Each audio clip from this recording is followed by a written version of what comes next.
Hey hunters! Welcome back to the only HXH audiobook cult on YouTube, triumphant face emoji. We've got Leon Zoldyck today by Black_Paladin. Y'all nearly didn't get this story cause I am addicted to drawing recently. And bonus fanfics are just extra work. But I still dragged my lazy ass to make this. Anyway, enjoy. As always, check the description for the original author and fanfic. And check the community tab too.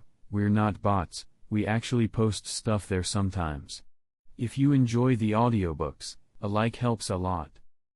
And of course, hit that sub button if you haven't already and officially become a hunter. Alright, that's enough from me. Let's dive in. Peace.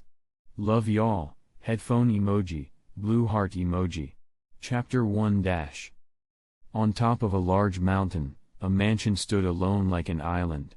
Inside, a maid rushed around the room with towels and medical supplies. On the bed lay a woman, clearly pregnant, resting peacefully. Next to her stood a muscular man with long white hair and piercing blue eyes. "Dear, do you think the heir will be born soon?" she asked quietly. He smiled and nodded. "Father said he sensed Nen from your womb when you were only 6 months along." Their conversation was interrupted as the maid stepped forward. "Mistress, the contraction should start any minute now. Can we begin?" The woman nodded. The maid removed the blankets covering her legs and privates. Normally, childbirth was a chaotic, hours-long affair. Anyone watching would expect the same, but as the woman propped her legs up, she simply smiled as the contractions began. Only a few minutes later, the maid held 2 swaddled bundles. "Congratulations, 2 very healthy boys." The woman stood and reached out, arms extended to hold her babies. The maid handed them over, bowed, and left the room. The mother smiled lovingly at her children. One baby had long black hair and dark pupils, the other mirrored his father's white hair and piercing blue eyes. Looking over his wife's shoulder, the man smiled at the white-haired infant. He held out a finger, coated it in Nen, then formed a small Nen beast, a dragon, that flew across the room. The black-haired baby didn't react, but the older twin's blue eyes followed the dragon through the air, his tiny arms flailing to grab the conjuration. The mother turned to her husband. "So father was right, the boy can use or at least sense Nen. He will surely surpass both of us." Brushing back the baby's hair, she beamed. "His name will be Leon, and his younger brother is Illumi." 3 years later. In a forest, a boy with white hair sprinted through the woods. Behind him, a giant toad-like monster lashed out with its tongue, attempting to catch him. Without glancing back, the boy dodged each strike with bored ease. Frustrated, the toad bulged its throat and spat a large glob of green slime. Just before it could hit, the boy blurred and vanished. Confused, the creature croaked and hopped away. High in a tree, the white-haired boy sighed. "I still don't understand why father won't let me take my first job." He climbed higher and dashed across treetops. At a clearing, he paused and sat, pulling out a Rubik's Cube, each side lined with nearly 200 tiny multicolored blocks. Lost in concentration, he began solving it. His focus snapped when someone entered the clearing. "Illumi, what took you so long? You know I hate it when someone messes with my schedule." A boy with long black hair emerged, expression serene. "I apologize for my tardiness, older brother." The white-haired boy sighed, pocketed his cube, and stood. "No matter. Father always says plans are just formalities. Let's go, I don't want mother to worry." Illumi nodded and fell into step behind him. Together they ran, the ground sloping until they were nearly sprinting vertically. At the top of the hill stood a small white gazebo. Inside, a woman in a flowing sundress, face shaded by a visor, sat calmly. "Leon, Illumi, well done. You shaved 2 minutes off your last run. Now come along, we don't want your father waiting." The boys followed their mother like ducklings down the hill to another clearing, where grass gave way to packed earth. There, standing tall, was a man with platinum blonde hair and blue, cat-like eyes. Leon and Illumi bowed deeply. "Father." Silent, the man surveyed his sons before nodding. "The past 3 years have been your warm-up. As assassins of the Zoldyck family, you both must meet extreme expectations. To build your foundations, you will endure intense pain and torture." Silva produced 2 dark red pills and offered them. "Swallow them, if you accept." Without hesitation, both boys swallowed. Immediately, Illumi collapsed, violently coughing up blood. Leon's face turned blue, but he stayed standing, then vomited and fell. Their parents watched expressionlessly. They remained unresponsive for an hour before forcing themselves upright. Silva brought out more pills. By the 5th dose, Illumi passed out, foam flecking his mouth. Leon still stood, albeit bleeding from the lips. "Very well done, Leon," Silva said. "One of those pills can put a grown man in a coma." Leon tried to speak but collapsed. Kikyo rushed over, flipping him and Illumi over, pouring a red liquid down their throats. "I believe that's a new record, 5 foxglove pills and still standing." Silva cracked a rare smile. Leon will be declared the heir after his 10th birthday. He picked up his sons and addressed Kikyo. "I'm sure both of them will exceed our expectations, but by how much remains to be seen." The beginning of resistance training. Leon awoke in a dark chamber. His arms were chained above him, feet submerged in a bucket of water. Metallic tongs connected to a generator hovered near him. Before he could cry out, the machine hummed, sending electricity through his spine. Leon gasped. Sweat dripped down his hairline as silent screams escaped his throat. The stench of ozone filled the room. Hour after hour, the 3-year-old endured shock after shock, still conscious, hair plastered to his forehead in sweaty strands. When the door opened, he didn't react immediately. Entered his parents, followed by the family elder, Leon Zoldyck. Zeno placed a hand on Leon's head, it glowed softly with Nen. This was the Zoldyck technique, voluntarily implanting a Nen switch in each child's mind. When off, the child behaves naturally. When on, he becomes a killing machine, impervious to pain. Zeno withdrew his hand and stepped back. Leon's head slumped forward. Humph. Even without knowing it existed, the boy resisted a fraction of my Nen, but it was impressive. When the time comes to formally learn Nen, I will teach him myself. I wonder when he will surpass us all.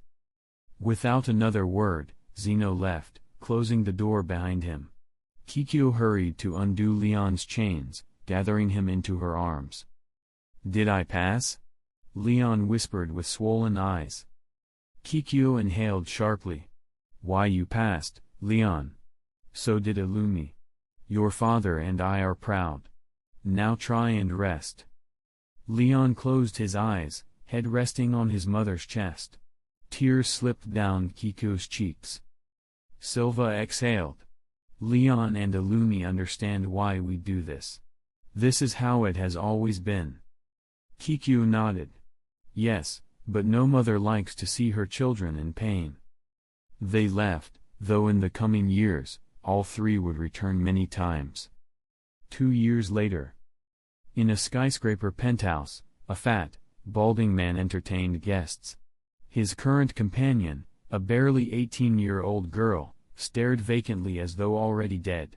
This was his 200th victim, apparently the son of an aristocrat, who abducted and drugged young women from bars.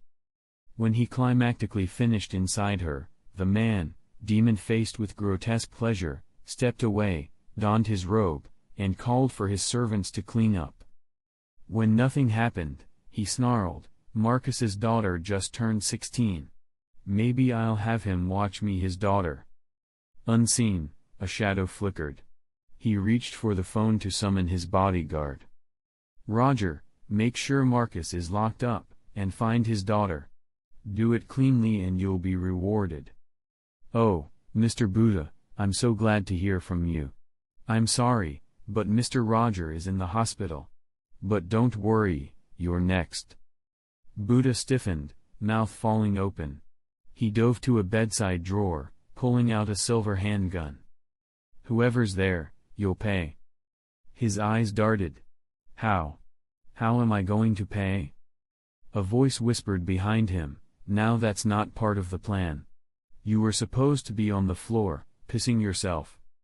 Leon exploded into view, grabbing Buddha's wrist in a vice-like grip. Bones cracked beneath his strength. Before Buddha could scream, Leon jabbed a finger into his throat, crushing it in an instant. Leon smiled and let go. Too bad I can't kill you, my contractor wants you alive, behind bars. Something like you will be monkey meat in a week. They also paid extra for a finale. He grabbed the gun, shot Buddha in the groin. The man screamed, glass vibrating. Leon tossed the gun aside. The police will be here in 10 seconds. I must thank you for being so predictable. Besides the gunshot, everything went according to plan, and you should pass out by now. Buddha collapsed from blood loss. Leon melted into the shadows as sirens wailed. Outside, Leon watched from an alley as police and news vans cordoned off the building. He slipped out and approached a sleek black car. Inside, Silva sat waiting. The job is done. Illumi's information will go public in 3 minutes and 45 seconds. Silva nodded. Well done, Leon. That was your 10th mission, each executed flawlessly. Your mother and I have decided you earn a reward, $10 million. Leon hesitated, knowing his response was critical. I want $5 million, and a 5-month vacation from any contracts. Silva looked at him. That's acceptable, if you tell me your plans. Leon inhaled and spoke with care. One of my contracts mentioned a place that captivated me, Meteor City. I've learned it's full of assassins and scum. But there's more. I want to understand it better, to expand my knowledge. Silva's cat-like gaze fixed on him for a long moment, then he looked away. In 5 months, you will return and report your findings. If they're not satisfactory, punishment follows. I'll arrange your transport. Leon stiffened, then relaxed. Why yes, father. The ride remained silent. Leon had only been punished once before, when he was 3. He had been abandoned in the forest and hunted by the family dog, Mike, for 4 days. Only Leon's final, bloody victory earned him survival, and a scar across his chest. They arrived at the airport. Leon stepped out, backpack slung over his shoulders, watching the car pull away. Where was the private blimp again? 1 hour later, Leon floated northbound aboard a private blimp. He was the sole passenger. His father had paid dearly to land at given coordinates. Inside his private suite, he put up the Do Not Disturb sign. He sat on the bed and tore into his Rubik's Cube, the pieces blurring as his hands flew. The blimp is on schedule. I should land in Meteor City in 10 hours, 15 minutes, and 36 seconds. He pulled out a recorder and pressed one button. Classical music filled the room. Leon leaned back, eyes closed, letting the music wash over him. Soon, the pilot quietly announced their arrival. Leon stepped off and gazed across the red sand at a crumbling city miles away. So, Meteor City. How much will you challenge me? He slipped into the shadows and vanished. First day in Meteor City. From hiding spots, Leon watched 2 rival gangs slaughter each other in the streets. He'd barely arrived, and chaos had already unfolded. So many possibilities. What's my first move? I need shelter. No, I need to understand the powers here. For the rest of the day, Leon gathered intel on Meteor City's gangs. His assassin training in negotiation and torture served him well. Near dusk, he walked from the corpse of his latest source with a grin. So, This city is run by a council overseeing chaos. I came to observe, but this is more than I expected. I might have to act. Nightfall, the warehouse raid. Leon stalked dirty streets till he reached a rundown warehouse. Two burly, scarred guards watched the entrance. Leon recognized them as intimidation, not trained killers. He stepped forward, crushing both their necks with brutal precision. The door creaked open, revealing a crowded room of men, women, and children packaging drugs. Guards patrolled catwalks overhead, armed and armored. 1 minute should do it. Leon launched himself upward, breaking one guard's neck instantly. Others looked up. He skewered a second guard's chest, crushing his heart in an instant. Bullets hissed through the air as bodies fell one by one. Within 90 seconds, Leon stood amid 20 corpses, unconcerned by the stench of blood. He checked his watch. 1 minute, 43 seconds, off by a couple seconds. The boss must be in the tunnel that leads out. He dropped from the catwalk into the empty lab. The workers had fled. Leon stepped into the chemical haze. This is bigger than I thought. If this is a small drug ring, the major ones are nightmares. It'll be a pain cleaning all this. Chapter 2. Brushing his hands off, Leon surveyed his new base. He had discarded most of the materials, keeping only those useful for crafting basic poisons. The metal tables were dumped in a nearby trash heap, along with the corpses. He had also looted the room where the boss had hidden.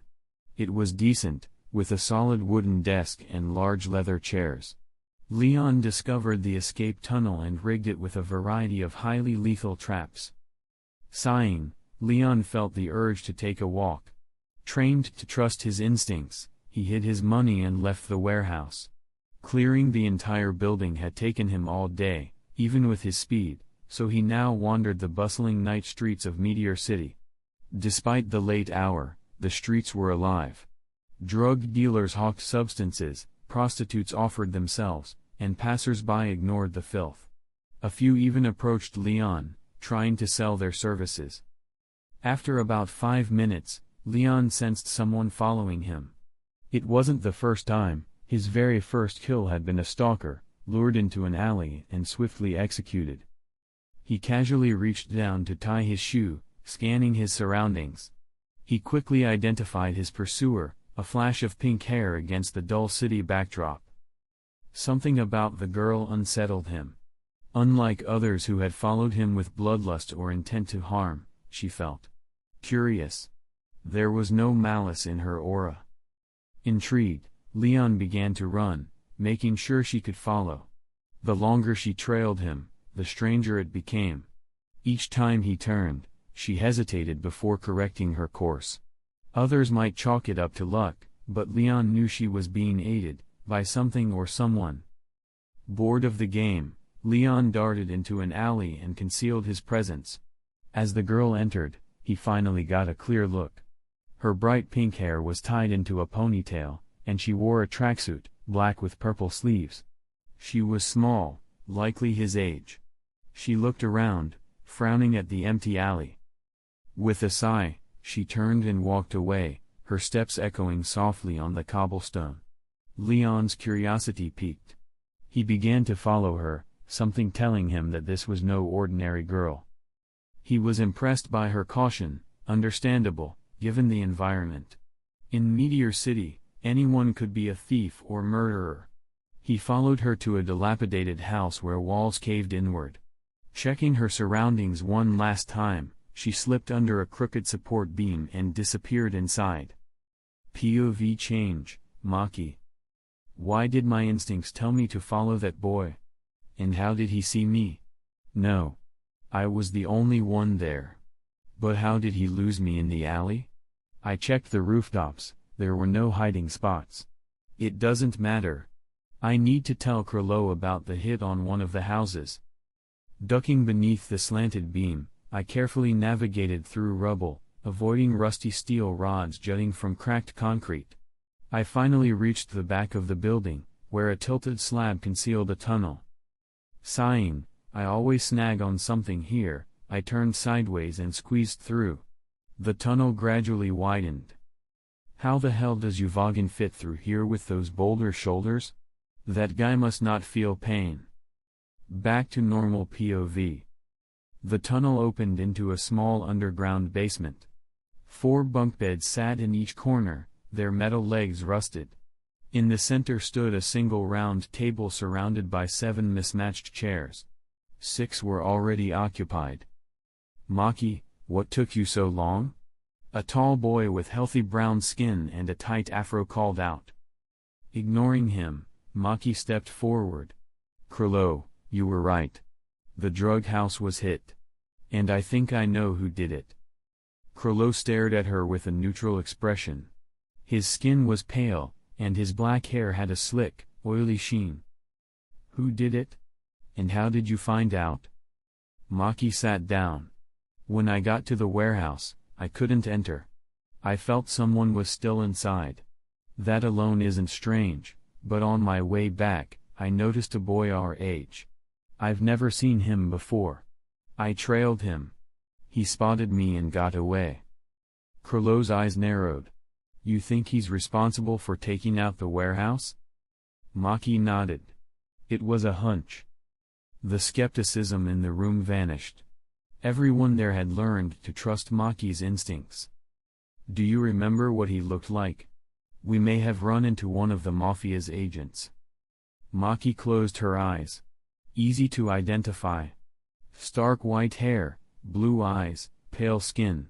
If you see him alone, don't engage. Uvogin leaned forward, grinning. He sounds strong. I wonder if he's up for a fight. Did you not listen? This guy's dangerous. That place was crawling with guards. Anyone who could wipe them out isn't someone we can just throw fists at, said Nobunaga, glaring. Uvogin shot back, I may not be the smartest here, but I'm not stupid. Oh really? Need me to remind you about the time you tried to bite the dog that attacked us, and had to get rabies shots? Uvogin's fist slammed the table. Before it escalated, Krilo interjected. Enough. No infighting. The room fell silent, though Uvogin and Nobunaga continued exchanging daggers with their eyes. Maki redirected the conversation. So, what do we do about him? Krilo stared off, thoughtful. I want to speak with him. No one comes to Meteor City without reason. We need to find out if he's affiliated with the Mafia. Maki, Uvogin, you're assigned to locate him. Maki, make sure Uvogin doesn't lose control. Too bad. I was looking forward to a fight. Everyone around the table rose, except one. In the corner of the room, half cloaked in shadow, stood the cause of their latest troubles. Nice place you've got here, said Leon, his voice calm. But you might want to consider installing traps. Chapter 3. That's him. Maki's eyes narrowed, silently berating herself for having unknowingly led a dangerous threat back to their base. Uvogin raised his fist and stepped forward. You and me, let's go. Leon glanced up at Uvogin, who stood a good 3 inches taller. While you're the strongest one here, you're still way out of my league. With a bestial roar, Uvogin charged, his fist cocked back to strike. Leon sighed, remaining perfectly still as the incoming punch zeroed in on his cheek. But just before it connected, less than a centimeter away, Leon vanished. Uvogin grunted, stumbling slightly as he hit only air. How rude. Normally, a host wouldn't try to take a guest's head off. Uvogin roared again and prepared to rush, but a calm voice halted him. Uvogin. That's enough. Krilo's words immediately snapped the berserker from his rage. Krilo, what are you doing? This guy took down an entire cartel. Exactly. If he wanted us dead, we'd already be dead. Leon smiled approvingly at Krilo. Very wise of you. I suppose I can introduce myself now. Leon, middle name redacted, Zoldyck, at your service. He bowed theatrically. No one was impressed. Clearing his throat, Leon continued, when someone gives their name, it's customary to offer yours in return. Everyone in the room exchanged incredulous glances, questioning if the person before them was serious. My name is Krilo Lucifer, and to my left is. Krilo proceeded to name each member. Every time a name was spoken, Leon turned and stared at them with a piercing gaze. Most looked away, except Uvagin, who met his stare with burning intensity. When introductions were complete, Krilo addressed the stranger again. I must ask, what are you doing in Meteor City? No one comes here for vacation. Leon smirked. That's exactly why I came. I completed my first 10 contracts flawlessly, so my parents gave me a reward, 5 months of freedom. If they think I've wasted the family's time, though, the consequences won't be fun. Krilo visibly stiffened at the mention of contracts. Why, you're an assassin?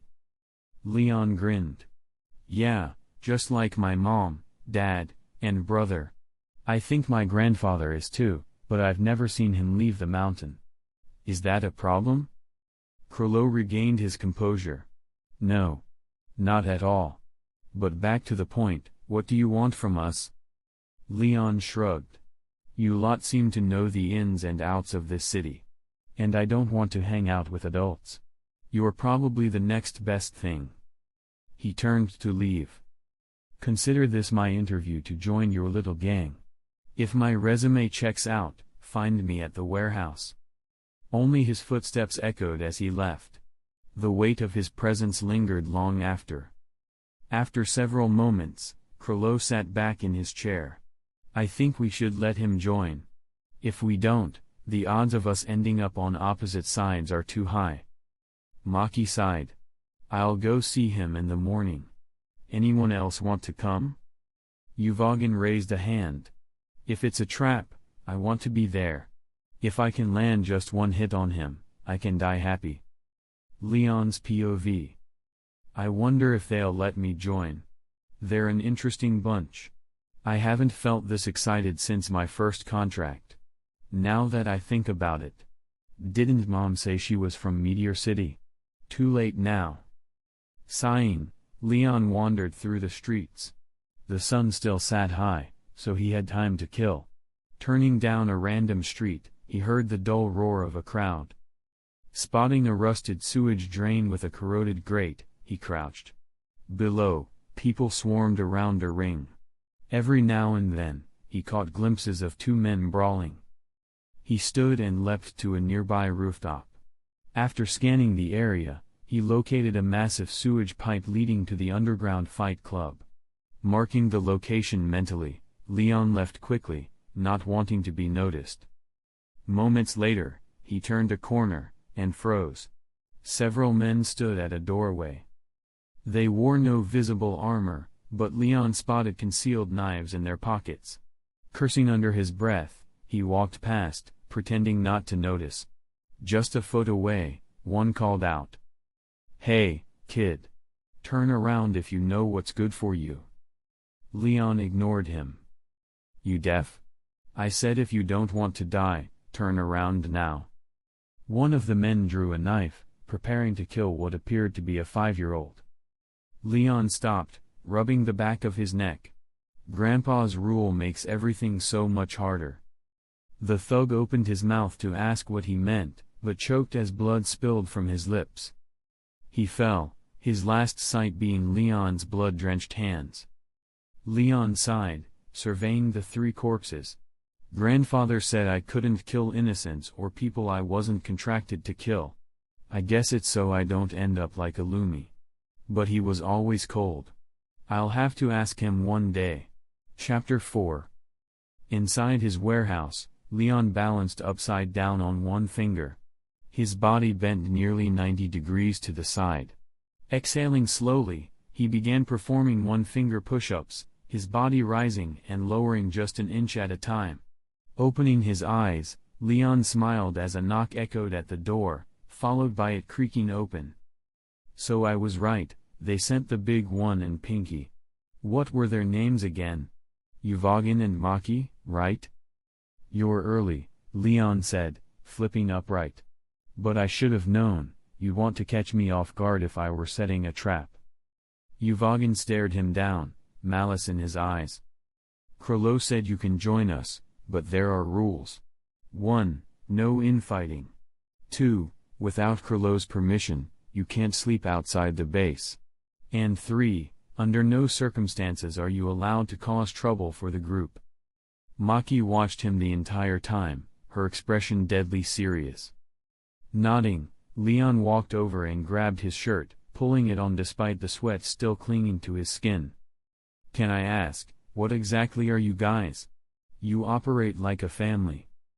Krolo rescued all of us from some kind of hell. He was smart enough to realize we'd survive better together. For the first time, Leon saw emotion flicker in Maki's eyes, sorrow. But she quickly blinked it away and returned to her usual icy demeanor. Now come on. Grab your stuff, we're moving in. Leon frowned. Can't you all move here instead? I already rigged an escape route. Would be a pain to relocate. Uvogin sighed. Krolo said you might say that. The answer's yes, we don't own much, so it won't take long. I'll go inform the others. He slammed the door on his way out, clearly displeased with being reduced to an errand boy. Now alone with Maki, Leon groaned as muscle fatigue set in. His body cooled, and the ache spread. You said Krolo saved you. If you don't mind me asking, what did he save you from? Maki glared, clearly disliking the question. Leon let the subject drop and started stretching, hoping to ease the pain. Maki stood silently, unaffected by the quiet. Within 10 minutes, her patience was rewarded as the door opened again and everyone entered. Faster than expected. They really don't have anything except the clothes on their backs. Leon waved from the center of the room. Welcome to your new home away from home. Krolo looked around. It's bare. But we'll salvage what we can from the dumpsters. Leon smiled. By the way, do you know any black markets nearby? Yeah, a few. Why? Asked Nobunaga, turning toward him. Leon grinned, walking to the tarp-covered chemicals he kept. Reaching behind, he retrieved a backpack. My parents gave me a lot of spending money. So, who wants to go shopping? Silence fell. A deep voice broke it. How much are we talking? Franklin, right? Well, I've spent a bit, but I've got around 450,000 left. Everyone froze, slowly turning to stare at Leon. What? Do I have something on my face? 1 hour later. Leon and Maki stood at the entrance to a bustling street lined with stands selling everything imaginable. Took a while to make the list. Let's get moving. Most of their shopping list included essentials, bedrolls, patch leather, chairs, and other supplies. But occasionally, Leon or Maki would spot something unique or useful and add it to their haul. What was meant to take an hour stretched into an entire day as they made trip after trip back to the warehouse, offloading their purchases. On their final run, both felt it, someone watching them. A second later, 3 men emerged from an alley behind them, 2 more blocked the path ahead. You kids have visited the market 3 times today. Me and my boys figure you haven't spent it all. So hand over the bag, or... Before the man could finish, Leon wrapped his arm around Maki's waist and leapt to a nearby rooftop. Setting her down, he whispered. Split up. They'll chase me. Get back to the warehouse. I'll be fine. Without waiting for a response, Leon sprinted away. As predicted, the gang tailed him from below. Maki frowned but didn't hesitate. She ran in the opposite direction, choosing an indirect path to avoid being followed. She burst through the warehouse door, heart still racing, only to find Leon already there, surrounded by the others. Uvogin's fists were clenched so tight his skin had gone white. Leon rolled his eyes. I told you we split up. See? She's right behind me. Everyone turned as Maki entered, confused at how Leon had beaten her back. Chapter 5. After Maki arrived, Leon finally relaxed. He hadn't expected to beat the Ice Queen back. It was easy enough for a trained assassin like him to lose the gang that had chased them. When he explained what happened to Krilo, Uvagin almost immediately assumed Leon had done something indecent with Maki, nearly sparking a fight. They were close to trading blows when Maki burst through the door. Overall, it was a pretty good day.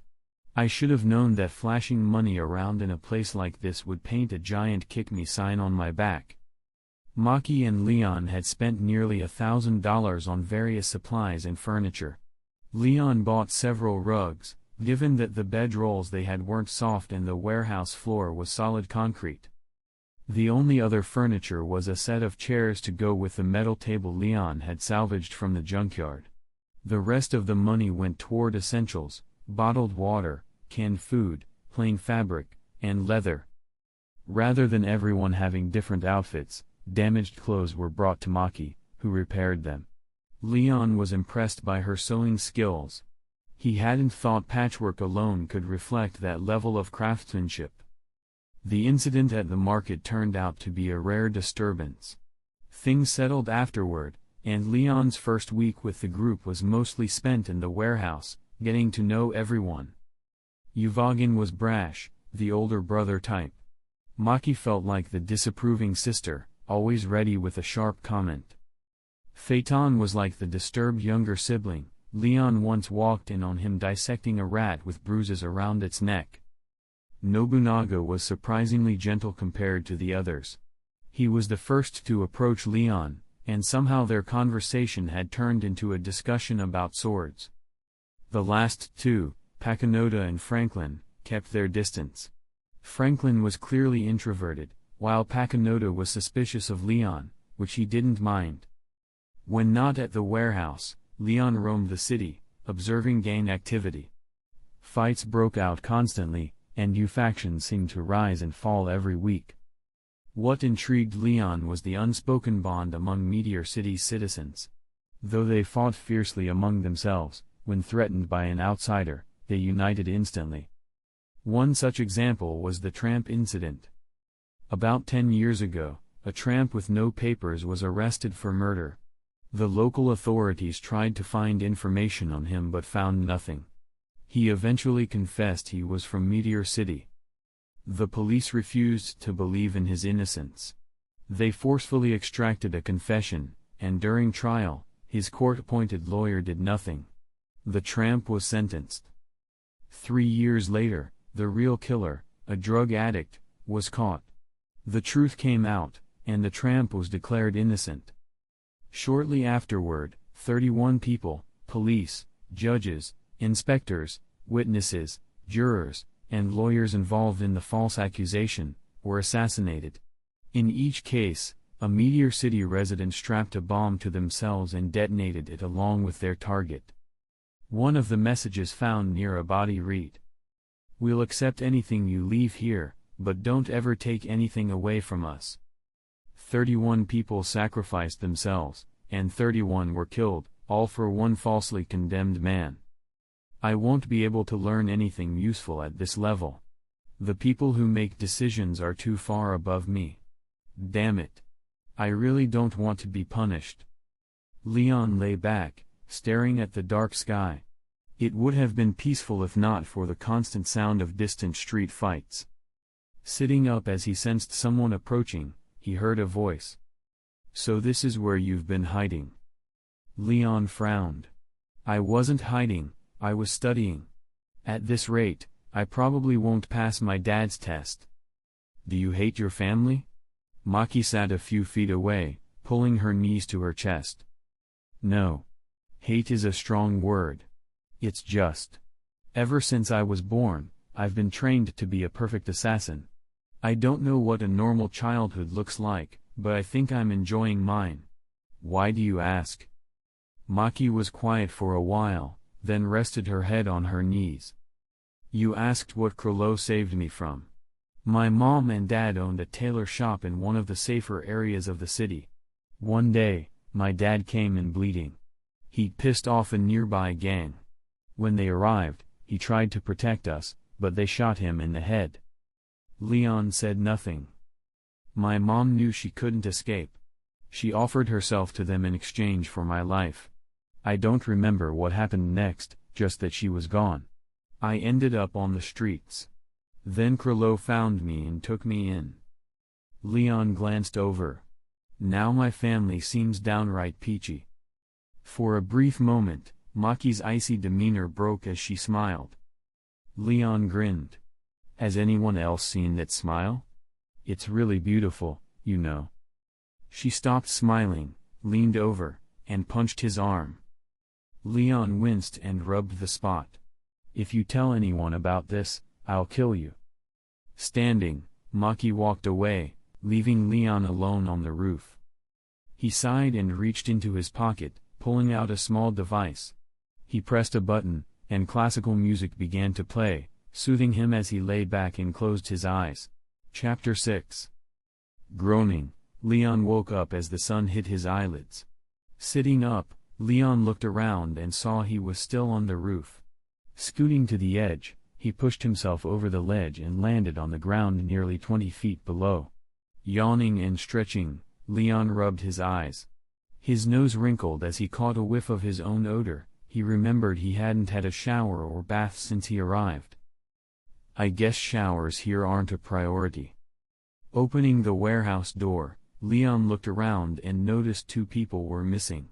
Hey, where did Uvogin and Nobunaga go? Phaeton looked up from his book, greeting Leon. They went to some underground fight ring. Leon stopped in his tracks. Fight ring, you say? I'm going after them, I want to see for myself. No one stopped him as Leon turned back around, the image of a large sewer pipe fixed in his mind.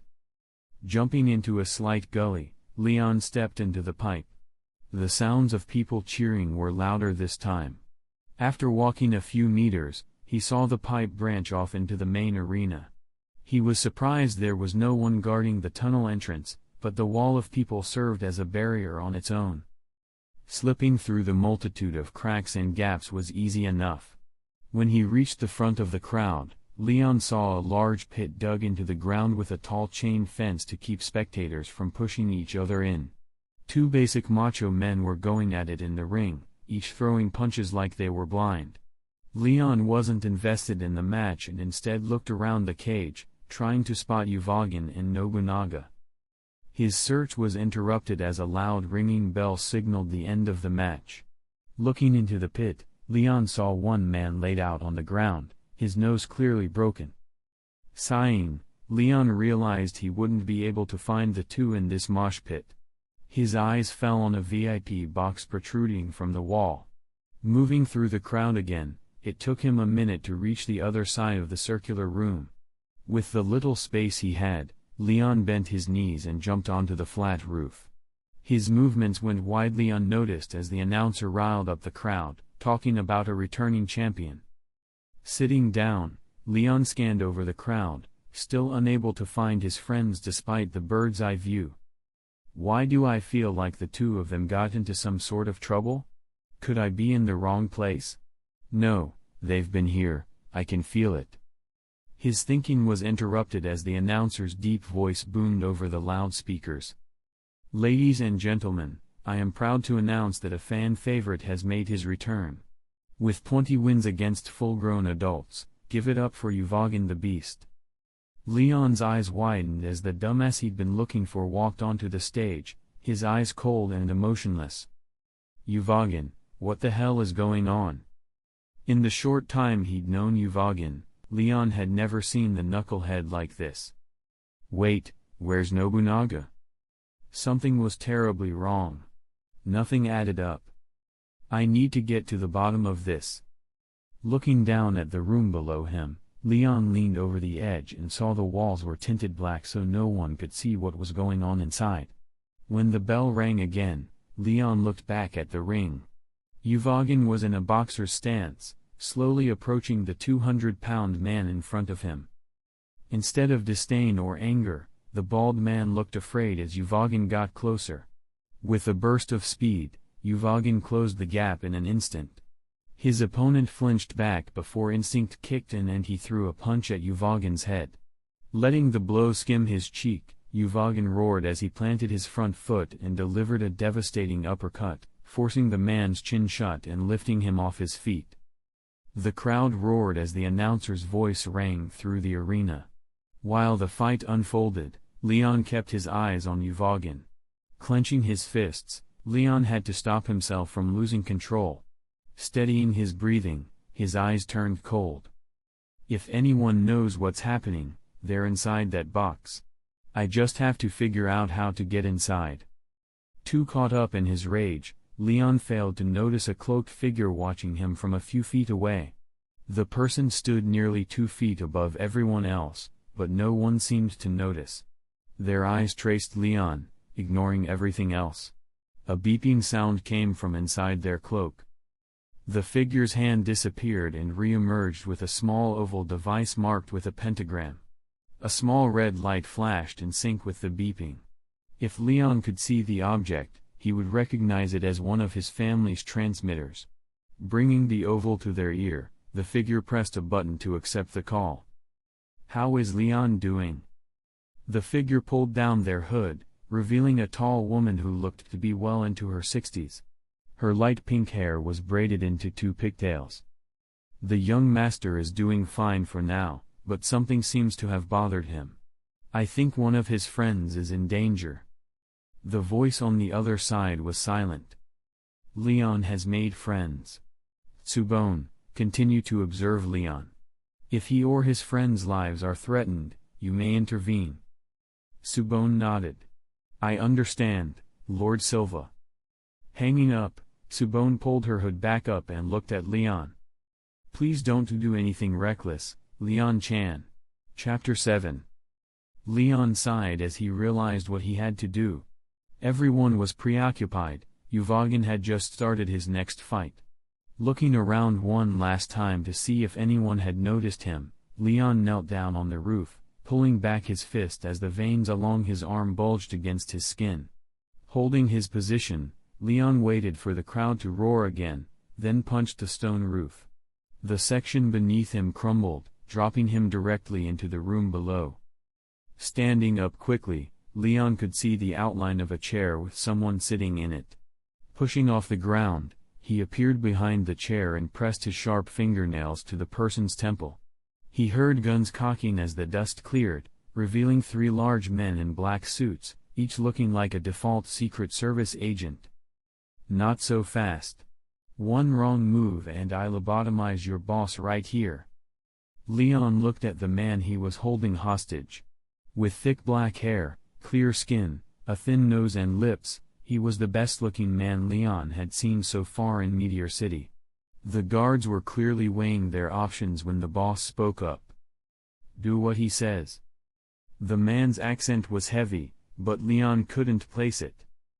"Good. Now that everybody's settled, I have a few questions. Why is Uvogin fighting, and where is the other boy he came with?" One of the guards growled, "What does it matter to you?" Leon's eyes darkened as a nearly palpable pressure filled the room. "You do not speak unless I ask you to. Understand?" Both men's knees shook as they tried to resist Leon's aura. Scoffing, Leon pulled it back, allowing everyone in the room to breathe again. "Now answer my question." The boss cleared his throat. "Uvogin stole from me some time ago. That little shit took advantage of my kindness. When my men spotted them, I saw an opportunity to regain some of my lost wealth. I made a deal with him. He and his friend get to leave when he wins 100 matches." Leon was silent for a moment before he spoke. "Call off his next match and bring his friend here. If my demands aren't met in 2 minutes, you die." One of the guards touched his earpiece. "The boss wants Uvogin and the kid in his office in the next 2 minutes." Leon nodded and started counting down in his head. He was nearing the 15-second mark when the door opened, and Uvogin stepped in. As he entered, Leon was able to see Nobunaga, who looked a little roughed up but wasn't bleeding. Uvogin's eyes widened, but he stayed silent. Now, the four of us are going to take a walk. Once we reach the exit, I'll let you go, and we'll go our separate ways. The next few minutes were tense. The boss led them through a secret tunnel that opened into an alleyway. True to his word, Leon let the hostage go, earning a death glare before the man walked off. Uvagin opened his mouth to speak, but Leon held up a hand. Not yet. We need to get somewhere safe, they're probably coming after us. Back in the alleyway, the boss straightened his collar, trying to cope with the fact that a child had broken into his base and made a fool of him. Turning around, the man reached into his pocket and pulled out a cell phone. Put out a bounty, $5,000, for a kid with white hair and blue eyes. Hanging up the first call, the boss opened his contacts list and selected the first entry. I need to cash in a favor. Leon, Uvagin, and Nobunaga stopped for the first time in 12 minutes. Turning around, Leon looked behind him. We can rest here. Nobunaga groaned as he leaned against the wall, sliding to the floor. What the hell was that? How did you find us? Leon stared at Uvagin. I'm an assassin, tracking is one of my specialties. Also, what were you thinking?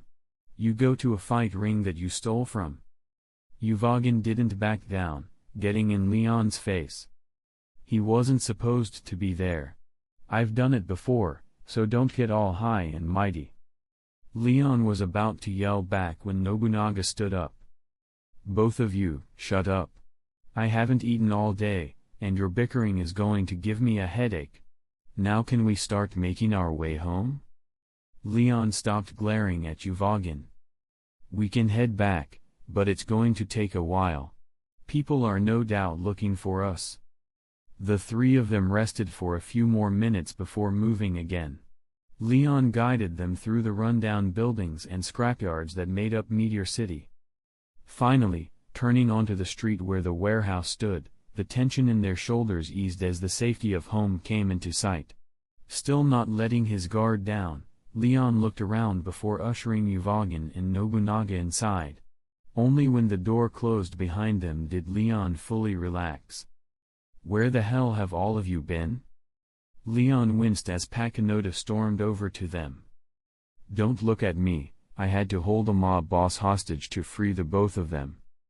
Everyone in the room started to converge on them, and Maki took a stand next to Pakinota. You have a lot of explaining to do. Chapter 8. Leon collapsed into his bedroll, having just withstood the interrogation of Maki and Pakinota. Phaeton had even tried to torture him by threatening to break his finger. After what I've been through, that would be a picnic. Sighing, Leon rolled onto his back to stare at the broken windows, ensuring the warehouse would never stay insulated. Luckily, it barely rained. Meteor City was surrounded by desert. Reaching down, Leon was about to pull out his music player when someone plopped down beside him. Looking over, Leon saw Uvagin staring down at him. What do you want? Leon asked, propping himself up on his elbows and glaring. He watched as Uvagin's face cycled through a plethora of emotions before he sighed. I just wanted to say sorry. And thank you. I've been an ass since you joined. After rescuing me and Nobunaga, I gave you grief instead of thanks. I guess I'm trying to say, you're alright in my books. The hostility in Leon's eyes faded, but he didn't smile. Yeah, whatever, Baka. Uvagin looked like he'd swallowed a bug. You son of a, he started, but paused as he saw Leon's lips part in a smirk. Stopping himself, Uvagin looked confused, then grinned. The two of them burst into uncontrollable laughter, tears streaming from their eyes. Everyone looked at them like they'd just grown second heads. Maki snorted as she turned over in her bedroll. Muscleheads. The rest of the afternoon was uneventful. Everyone stayed inside, wary of the target on their backs.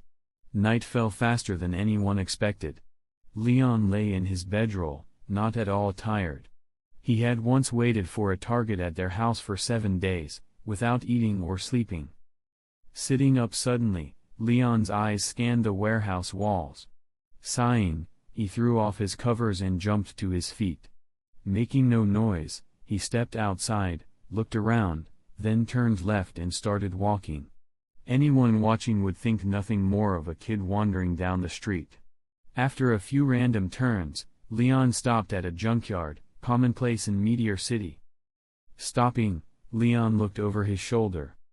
It's rude to stalk from the dark, and even ruder to make someone wait. Seconds later, a figure detached from the shadows. Leon committed the man's appearance to memory. He was tall and lanky, missing a finger on each hand. Various scars decorated his exposed skin, which was mostly concealed by a dark gray tracksuit. "You're pretty good, kid, able to find me," the man said, stepping forward until he was 6 meters away. "It's a shame to waste such talent, but my client wants you to suffer. I've got a reputation to uphold. Now be a good little boy and..." Closing the gap, Leon launched a kick directly at the man's head. With a sigh, the man easily caught his foot. Using Leon's momentum, he tossed him aside, sending his body sprawling across the ground. Sighing again, the man walked over to Leon, who was still recovering. Reaching down with his four-fingered hand, the assassin picked Leon up effortlessly and began to squeeze. Leon's eyes bulged as his feet swung and his fists pounded against the man's body to no avail.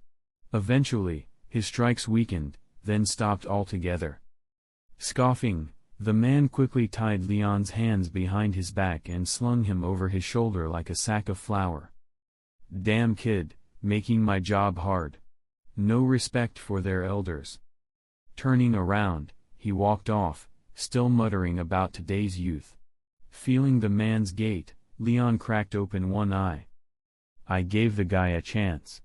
I guess I'll have to kill him now." Closing his eye again, Leon waited for an opportunity. Losing track of time, he counted each turn and step his captor took so he could find his way back later. Finally, after about 20 minutes, the man stopped and knocked on a door. "Well, that's my cue." Pretending he'd just woken up, Leon began thrashing like a wild animal. "Oh, you're finally awake. Gotta say, I feel sorry for what's about to happen to you. How you even ended up on Ricardo's hit list is beyond me." Leon shrugged. "You're about to find out." With the right contractions of muscle, Leon dislocated his wrists and shoulders, slipping out of his bonds before resetting his joints. Faster than the kidnapper could react, Leon snapped his neck, using the man's body for leverage. Rolling his shoulders as the corpse hit the floor, Leon sighed. "I hate doing that trick." Searching the body, Leon found a well-maintained large dagger. "This'll do." Walking over to the door, he stabbed the steel with his hand, piercing clean through the 2-inch metal. Tearing the door apart like paper, Leon stepped into the large kill box that awaited him. He didn't bother with the 3 men in the room, he lunged past them, and in the blink of an eye, their heads hit the ground, quickly followed by their headless bodies. Inside the building, Ricardo sat in his chair, smiling faintly as he imagined what he'd do to that little shit stain. His musings were interrupted as someone burst through the door. "What are you doing? I told you I was not to be.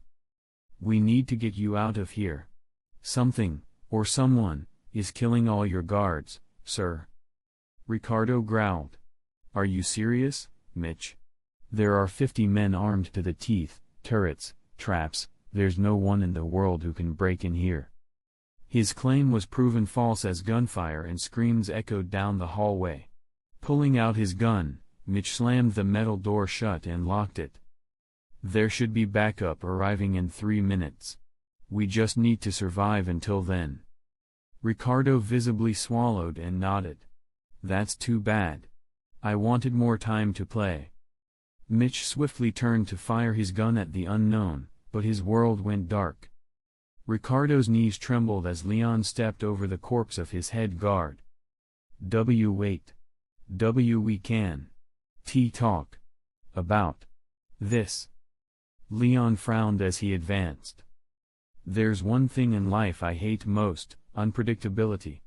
Everything in life is just probabilities, trying to make sense of it all.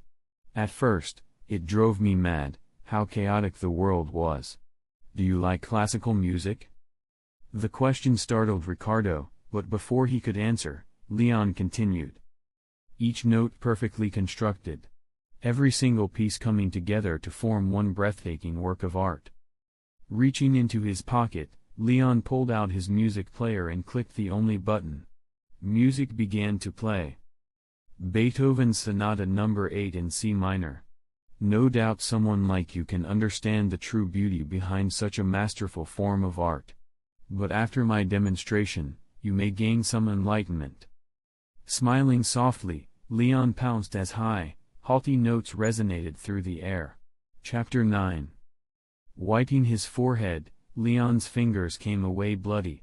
How am I going to explain this? Sighing, Leon looked at Ricardo's mutilated body. He hadn't had much time for the session, but he had tried to stretch it out as long as possible. Tossing the knife aside, Leon walked back through the corridors, absent-mindedly stepping over corpses and avoiding pools of blood. Stepping out through the main door, Leon vanished just as several men rounded the corner, all armed with handguns. Watching from the rooftops, Leon patted himself on the back for a job well done. Staying above ground to avoid being spotted, he eventually dropped down onto the street and opened the door to the warehouse. Yawning, Leon stretched, only to barely avoid a sharp needle aimed at his eyes. Narrowing his gaze, he looked over to see Maki stepping out from the shadows. I didn't even sense her. I got sloppy. Turning to face the Ice Queen, Leon's eyes narrowed. You should be careful. You could have taken someone's eye out. Maki growled as she advanced on Leon. What were you doing out? And don't say taking a stroll. It's faint, but you smell like blood. Putting his hands in his pockets, Leon looked slightly annoyed. I did what I've always done, made sure no one could screw up my plans. Maki glared at him for a moment longer before scoffing and walking away. Watching her leave, Leon rubbed the back of his head and headed to his bedroll. Collapsing into it, he closed his eyes and drifted off to sleep. Opening his eyes as sunlight pierced through the warehouse windows, Leon looked around and saw that he wasn't the first one awake. Uvagin and Nobunaga were arm wrestling over a stack of bricks, while Maki tended to some clothes in the corner. Krollo was the last person awake. He sat alone reading a book. With his enhanced eyesight, Leon read the title. Of Mice and Men. Wonder how he got it. The book's pages were yellowed and torn, and the cover art was almost completely faded. Getting to his feet, Leon grabbed a bit of cash before heading toward the door. I'm heading out. I should be back by the end of the day. The only response Leon got was a grunt from Nobunaga, though whether it was from effort or acknowledgement was unclear.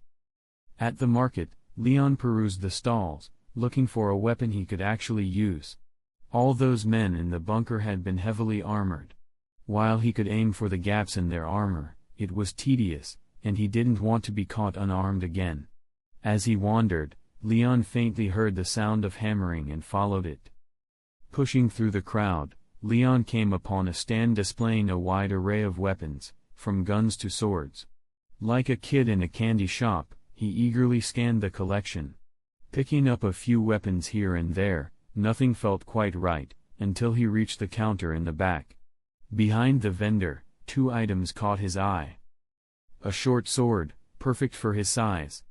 Double-edged with a straight blade and a sharp point, its hilt was oval-shaped and crafted from dark metal. You've got good taste, kid.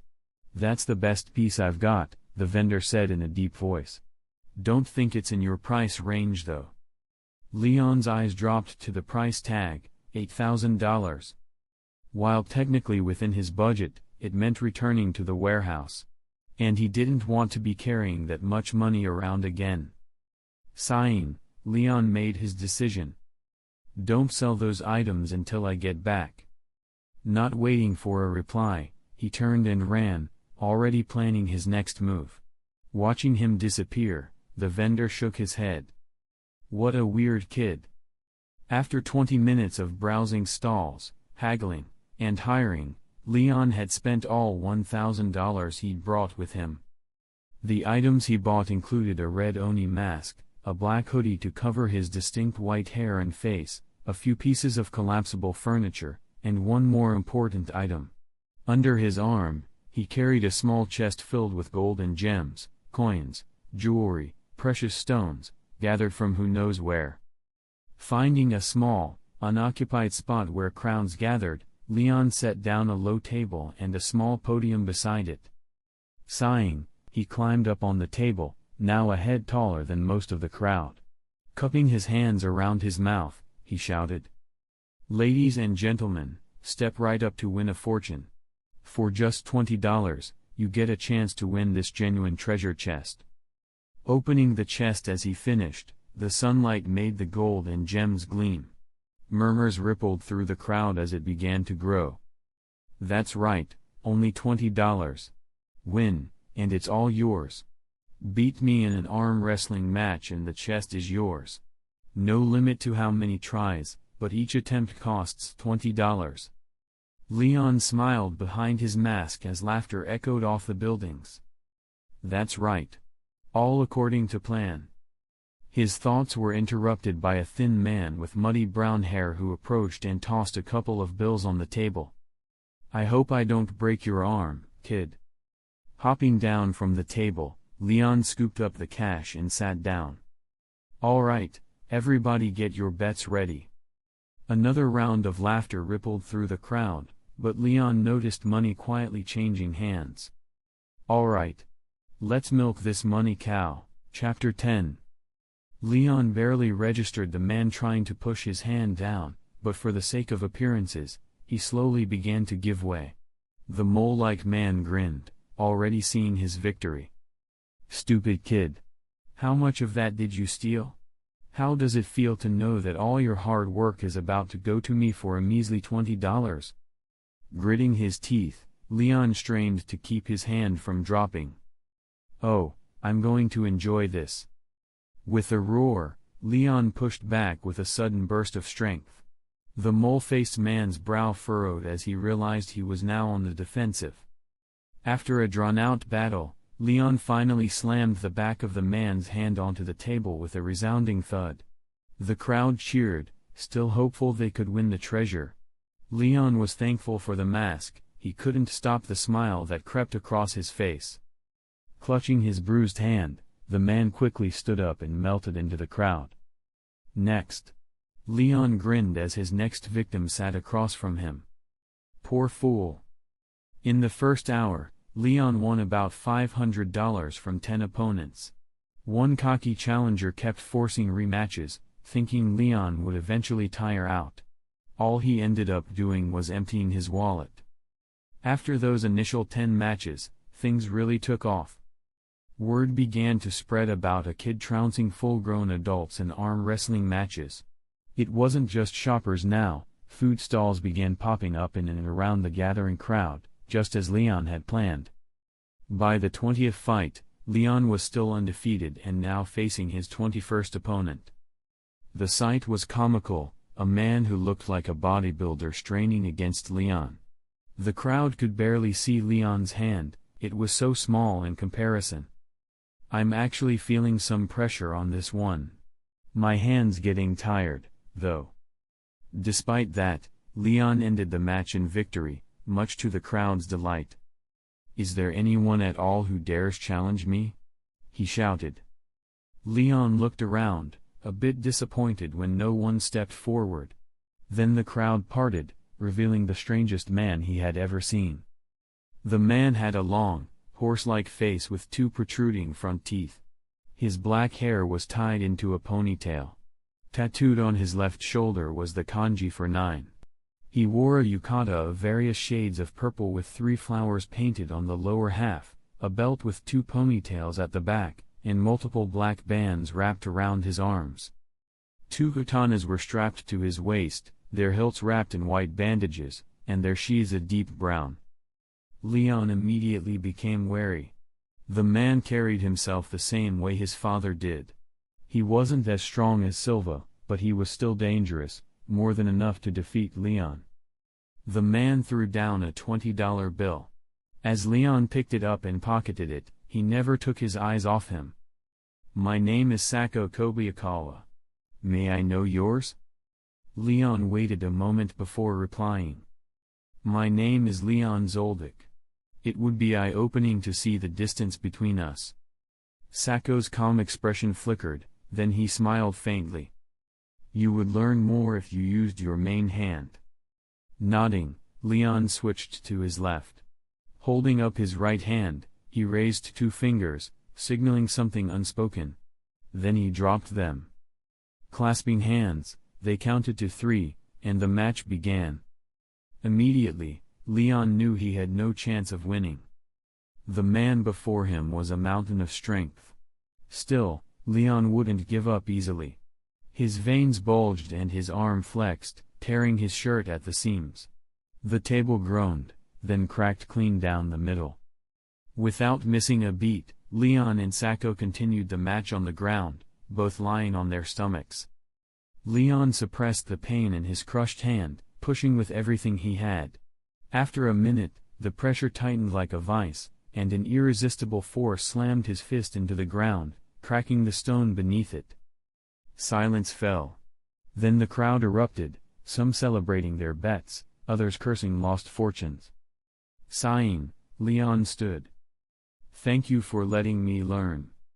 Sako also stood, meeting Leon's gaze. "One day, you will be stronger than me. Here, take this." Leon accepted the thin book. The cover was cracked brown leather, worn with age. "Your body type is suited for swordsmanship. I entrust you with my manual. I know you will not disappoint." Bowing deeply, Leon couldn't believe his luck. Sako turned and walked back into the crowd.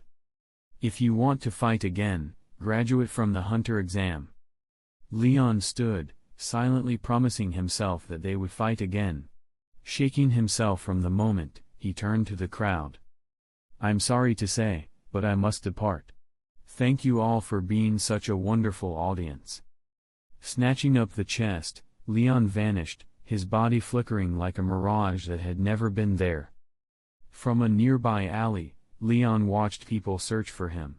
Sighing, he pulled back his hood, then winced. He'd forgotten about his partially crushed hand. His fingers were bent and twisted at odd angles. Bone poked through in a few places. Scoffing, Leon walked deeper into the alley, arriving at a small alcove where two men, Tom and Jerry, stood waiting. Leon had hired the two as workers. Tom was a bouncer, Jerry was just a man hungry for cash. While arm wrestling could bring in maybe $1,000, interest would fade before he could hit the $8,000 he needed. But every game had two major draws, betting and food. He'd paid Jerry $200 and promised 10% of the winnings to bet the maximum on Leon, unless Leon signaled with two fingers, in which case Jerry would bet everything on the opponent. As for Tom, the bouncer would politely collect protection money from the food stalls. Or things would get ugly. All for just $300. "All right," Leon said, flexing his injured hand. "I upheld my part of the bargain. Now it's your turn." Chapter 11. After divvying the money, Leon left the two men to their own devices. Pocketing his mask, Leon breathed in some fresh air for the first time in hours, much to his relief. Running through the marketplace, Leon arrived at the weapons stand. Slamming the chest onto the counter, Leon wore a shit-eating grin. "You know what I want. There should be about 8,000, some of it's in gold and gems, but that should be fine if you just take a look inside." Stunned and doubtful, the weaponsmith peeked inside the chest before quickly closing it. Reaching behind him, the man placed a sword on the table. Leon also asked for a sheath, whetstone, and polishing kit for his new weapon, all of which the man hurriedly supplied before taking the chest and hiding it under the counter. "Just a piece of advice, kid, don't go around flashing that much money. It'll get you in trouble. Leon grinned as he sheathed the sword across his back. I just bought a sword. What do you think I'm preparing for? Turning around, Leon felt a lot more confident now that he had a weapon. With a pep in his step, Leon ran back to the warehouse, eager to see the notes Sachio left him. Opening the door, Leon's chipper mood was doused by a blast of cold air. Maki was glaring at him, her eyes promising pain. Getting ready to run, Leon's escape attempt was foiled as Maki grabbed him by the ear and pulled him inside. Maki tore into him, talking about the rumors of a child beating adults and arm wrestling for a treasure chest. Leon tried to send SOS signals to the others, but all he got was a pitiful gaze from Uvagin and Nobunaga before they left him for dead. Cursing them and their mothers, Leon was subjected to 3 minutes of ear rape before Maki spotted his crushed hand. Grabbing it not so gently, Maki poked and prodded his fingers before nodding. Definitely broken. A vein on Leon's forehead throbbed as he glared at the pinkette. No shit, Sherlock. And don't get your panties in a bunch, it'll heal in a few days. Maki froze before slugging Leon in the back of the head, sending him to the ground. Rolling on the floor, Leon glared at Maki. What did you do that for? Maki's Ice Queen demeanor activated as she turned up her nose. You know exactly what you did. Now sit down so I can help you with your wound. Scowling at her one more time, Leon sat down, holding out his arm for Maki to examine.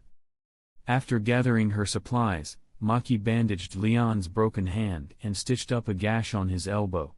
Leon begrudgingly admitted that she had skill. Thanks. Maki scoffed, walking away. Leon's lips parted in a smile as he reached into his pocket, pulling out the book Sachio had left behind. With one hand, Leon started to flip through the first few pages.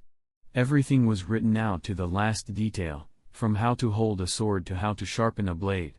Leon found the style described in the book wasn't compatible with his own fighting style.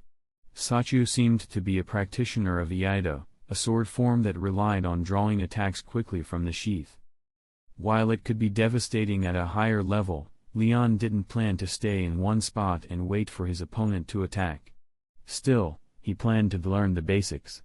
While he had used a sword before, he wasn't particularly proficient. Pulling out his sword, Leon tested its sharpness and found it well maintained. It's definitely worth the 8,000. Finishing his inspection of the sword, Leon moved on, ready to start training. Putting the sword to the side, he devoted all his attention to the book in his hands. 3 months later, Leon stood in the middle of a fighting ring, his breath heavy from his recent fight. His opponent lay face down on the floor, a pool of blood forming around him. That's it, folks. Tiny Terror with his 20th win in a deathmatch. With over 50 wins in KO matches, he'll soon have to face the champion. Will we finally see a new champion? Find out in the next one. Stepping out of the ring, Leon ignored the cheers and boos of the crowd as they faded behind him. Sighing, Leon removed his mask once he was away from the crowd. What is this, my third time going through a fighting ring? After 2 months of training, Leon had found himself stalling, hitting a bottleneck in his progress. So, he started going into fight rings to gain combat experience. He had defeated 2 ring champions. Both times, he came close to dying, but he managed to sneak out a win. Both times, he felt his skill jump to the next level. With a flick of his sword, Leon cleaned the blade of blood before sheathing it horizontally at his waist. He discovered that sheathing a sword on one's back wasn't efficient for drawing it at a moment's notice. There was even a section about that in the book, but he only found that out later. So now, Leon kept his sword right above his butt. Stopping in his tracks, Leon turned around, his hand falling to his sword. Come out now. I'm in no mood to deal with petty thieves. After a second, a figure dropped down from above. Jumping back, Leon was now more alert than ever. He had sensed someone from behind him, not above. What do you want? The tall figure reached up and pulled back her hood. Is that any way to greet the person who raised you? Leon's eyes brightened as he embraced the closest thing he had to a grandmother. Subone, what are you doing here? The elderly maid smiled. Lord Silva sent me to tell you that your task has been nullified. You need to come home, hunters. Quick break. Have to talk here for a bit and act like I'm adding something to the video. Hi. Now let's keep going. Chapter 12. Leon frowned. Why? Father said never to leave a task unfinished. Subone smiled as she ruffled Leon's hair. Your mother is worried that your training has stalled too much and insisted that you come home. Your baby brother has also just been born, and Lord Silva wants you two to bond. Leon stalled when he heard he had a baby brother. They didn't tell me mother was pregnant. I bet Illumi knew, that no-face emo. A tick mark appeared on Leon's forehead, but he quickly regained control of his anger. Fine. I don't have much, but I want to say goodbye to my friends. Subone bowed. Of course. I'll be waiting until you're ready to go. Nodding, Leon started to run back to the warehouse while Subone watched him go. How dare that woman try and break up Leon and his friends? If only I could. Opening the door to the warehouse, Leon looked around to see everyone there. I have to go. Everyone froze and turned to look at him. My baby brother was just born, and I need to get back to training. Thank you for letting me be part of your family. Leon walked over to Krolo as he took out a thin metal card. If you ever need something, or someone, removed, call me.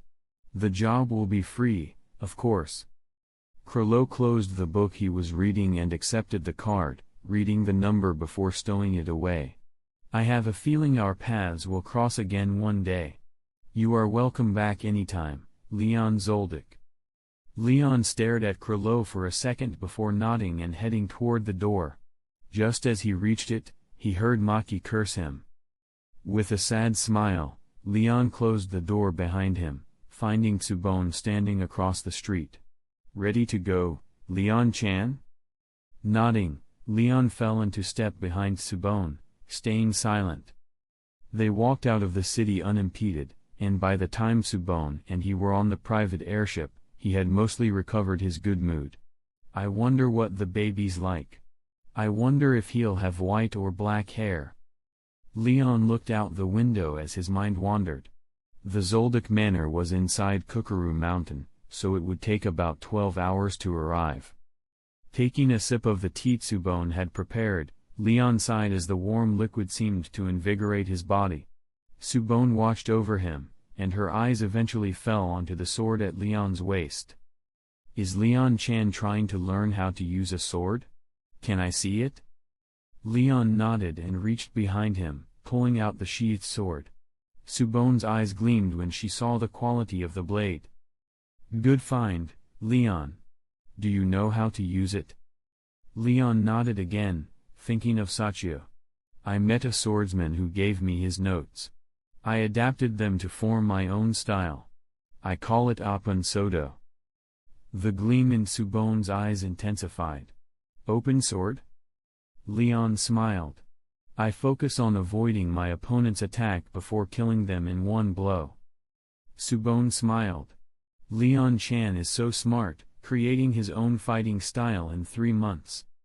Leon beamed under the praise as he reattached his sword when Subone handed it back. The rest of the ride was spent in silence, so Leon took a nap to make the time go faster. He woke up when he felt the airship land and looked out the window. Yawning, Leon stood up. Come on, Leon-chan, we don't want to keep your family waiting. Sighing, Leon knew it was going to be a pain dealing with his parents, or more specifically, his mother. Walking down the stairs leading onto the landing pad, Leon saw his father, mother, and Illumi waiting for him. He could see his mother holding a wrapped bundle. I'm home. Their reunion moved to one of the many gazebos in the forest surrounding the mountains. Son, how was your study? I heard you made some friends. Leon tapped his chin as he summarized the events in his head. From what I could gather in the time I was there, Meteor City is a mosh pit of gangs, junkyards, and the homeless. I wasn't strong enough to find out the main contenders of the city, but I did kill a mob boss. He was pretty low on the totem pole, though. Kiku leaned forward. Oh, that sounds interesting. Was he guarded? Did you torture him? Leon grinned, remembering his time with Ricardo. Yeah. I did the whole explain how psychotic I am before I broke all his bones. Kiku sighed as she stared at Leon. Oh, I heard I had a baby brother. I assume that's who's in your arms. Kiku nodded and handed over the bundle. His name is Maluki. Leon stared at the fat baby in his arms as he started to tug on his fingers and pinch his doughy cheeks. Leon, there's a reason why you were called back to the manor. Leon's brow furrowed as he saw his father's uncertain gaze. Your great-great-grandfather has asked if you would train with him. Leon's mind stalled as he looked at his parents. What would he be teaching me? Silva hesitated before speaking. You've probably encountered it before, people who seem stronger than anyone should be. Leon nodded as his father continued. That's because you are highly sensitive to something called nen. When used properly, it's the strongest weapon anyone can have in this world. Your great-great-grandfather is the strongest nen user alive right now. There's only one man who's ever fought against him and lived. Leon smiled. Okay. I'll do it. When can I start? Chapter 13. Smiling, Silva stood up. You can start after you've mastered the basics of nen. Your grandfather will be responsible for that part of your training. Leon's excitement dimmed slightly before he remembered that his grandfather was the strongest person he had actually seen. Come. Your grandfather is waiting for both of us. Handing the bundle back to his mother, Leon ran to catch up with his father. Illumi looked at the back of his brother, who fell into step behind Silva. Do you know if I'll ever catch up to him? Kiku looked up at her second son before gazing lovingly at Leon. Since your birth, Leon has been on another level. After he emerges from his training, we'll all see his true potential. Illumi's expression didn't change before he stood up. I'm going to train. While I'll never be as strong as Leon, I can still improve myself. Now by herself, Kiku looked down at the baby in her arms. I guess we should also start your training. Leon and Silva entered the Zoldyck manor, not paying attention to the staff who bowed as they passed. Coming to a pair of golden doors, Silva grabbed the dragon-shaped handles and opened the heavy metal doors that easily weighed 1,000 pounds. The room they entered looked like something one would find in an emperor's castle. Sitting on a chair adorned with 2 dragon heads, Zeno sipped from a chalice also decorated with dragon motifs. Zeno smiled as he saw Leon and Silva enter the room and close the door behind them. Now that you're here, I see no reason not to start immediately. Putting his chalice to the side, Zeno got up from his chair and approached Leon. Aura is the life energy produced by all living bodies, vital for survival. Aura from all parts of the body has a tendency to flow together, producing one mass of energy. This happens without the individual's awareness, typically resulting in a slow leak of aura continually escaping the body, usually from the top of the head. The pores or points on the body from which aura flows are called aura nodes. Under normal conditions, aura leaks away constantly without extremely harmful consequences. However, if someone whose aura nodes are fully open does not attempt to close them or control the flow, they will soon grow so fatigued that they'll be unable to stand, or even lose consciousness. Grave wounds, such as mutilations, can disrupt the flow of aura in the affected body part and even stop it altogether. Controlling one's aura nodes is the first step to becoming a nen user. Now sit down and close your eyes. Complying, Leon crossed his legs, closed his eyes, and steadied his breathing. During his torture training, Leon had been taught meditation as a way to separate the mind from the body, reducing the pain he felt. Normally, I would forcefully open your aura nodes by sending my nen into your body. This time, I want to see if you can manage it on your own. Try to imagine your aura flowing up your body and tapering off your head like steam from a cup of tea. Nodding, Leon focused on picturing his body surrounded by aura, and in a few minutes, he could feel a lukewarm liquid lightly kissing his skin as it flowed upward. Opening his eyes, Leon saw the milky white aura enveloping him like a bubble. As if his attention startled it, the aura began to flow faster, and Leon felt a wave of fatigue wash over him. Closing his eyes again, Leon stopped his nen from flowing away, intensifying the warmth of the energy. Zeno and Silva looked on in silent shock at Leon's aura. It normally took months for a person to awaken their own aura nodes, but to do it in mere minutes. Zeno stroked his beard as he observed Leon. His aura is so dense and calm. If I was a pond when I learned Nen, Leon is an ocean. Opening his eyes, Leon smiled. What's the next step? Zeno looked down at his grandson, and the thirst for strength hidden in his eyes made Zeno's heart beat faster. The next step would be to learn Ten, the process of stopping your aura from flowing away. But you seem to have already mastered that on your own. I have a feeling the basics of Nen will take you no more than a week to learn. Leon grinned and rubbed the back of his head. Now, there are 3 other basic principles to Nen. Zetsu, the concealing of Nen by stopping the flow of aura. While good for stealth, it leaves the user vulnerable, as they cannot access their Nen.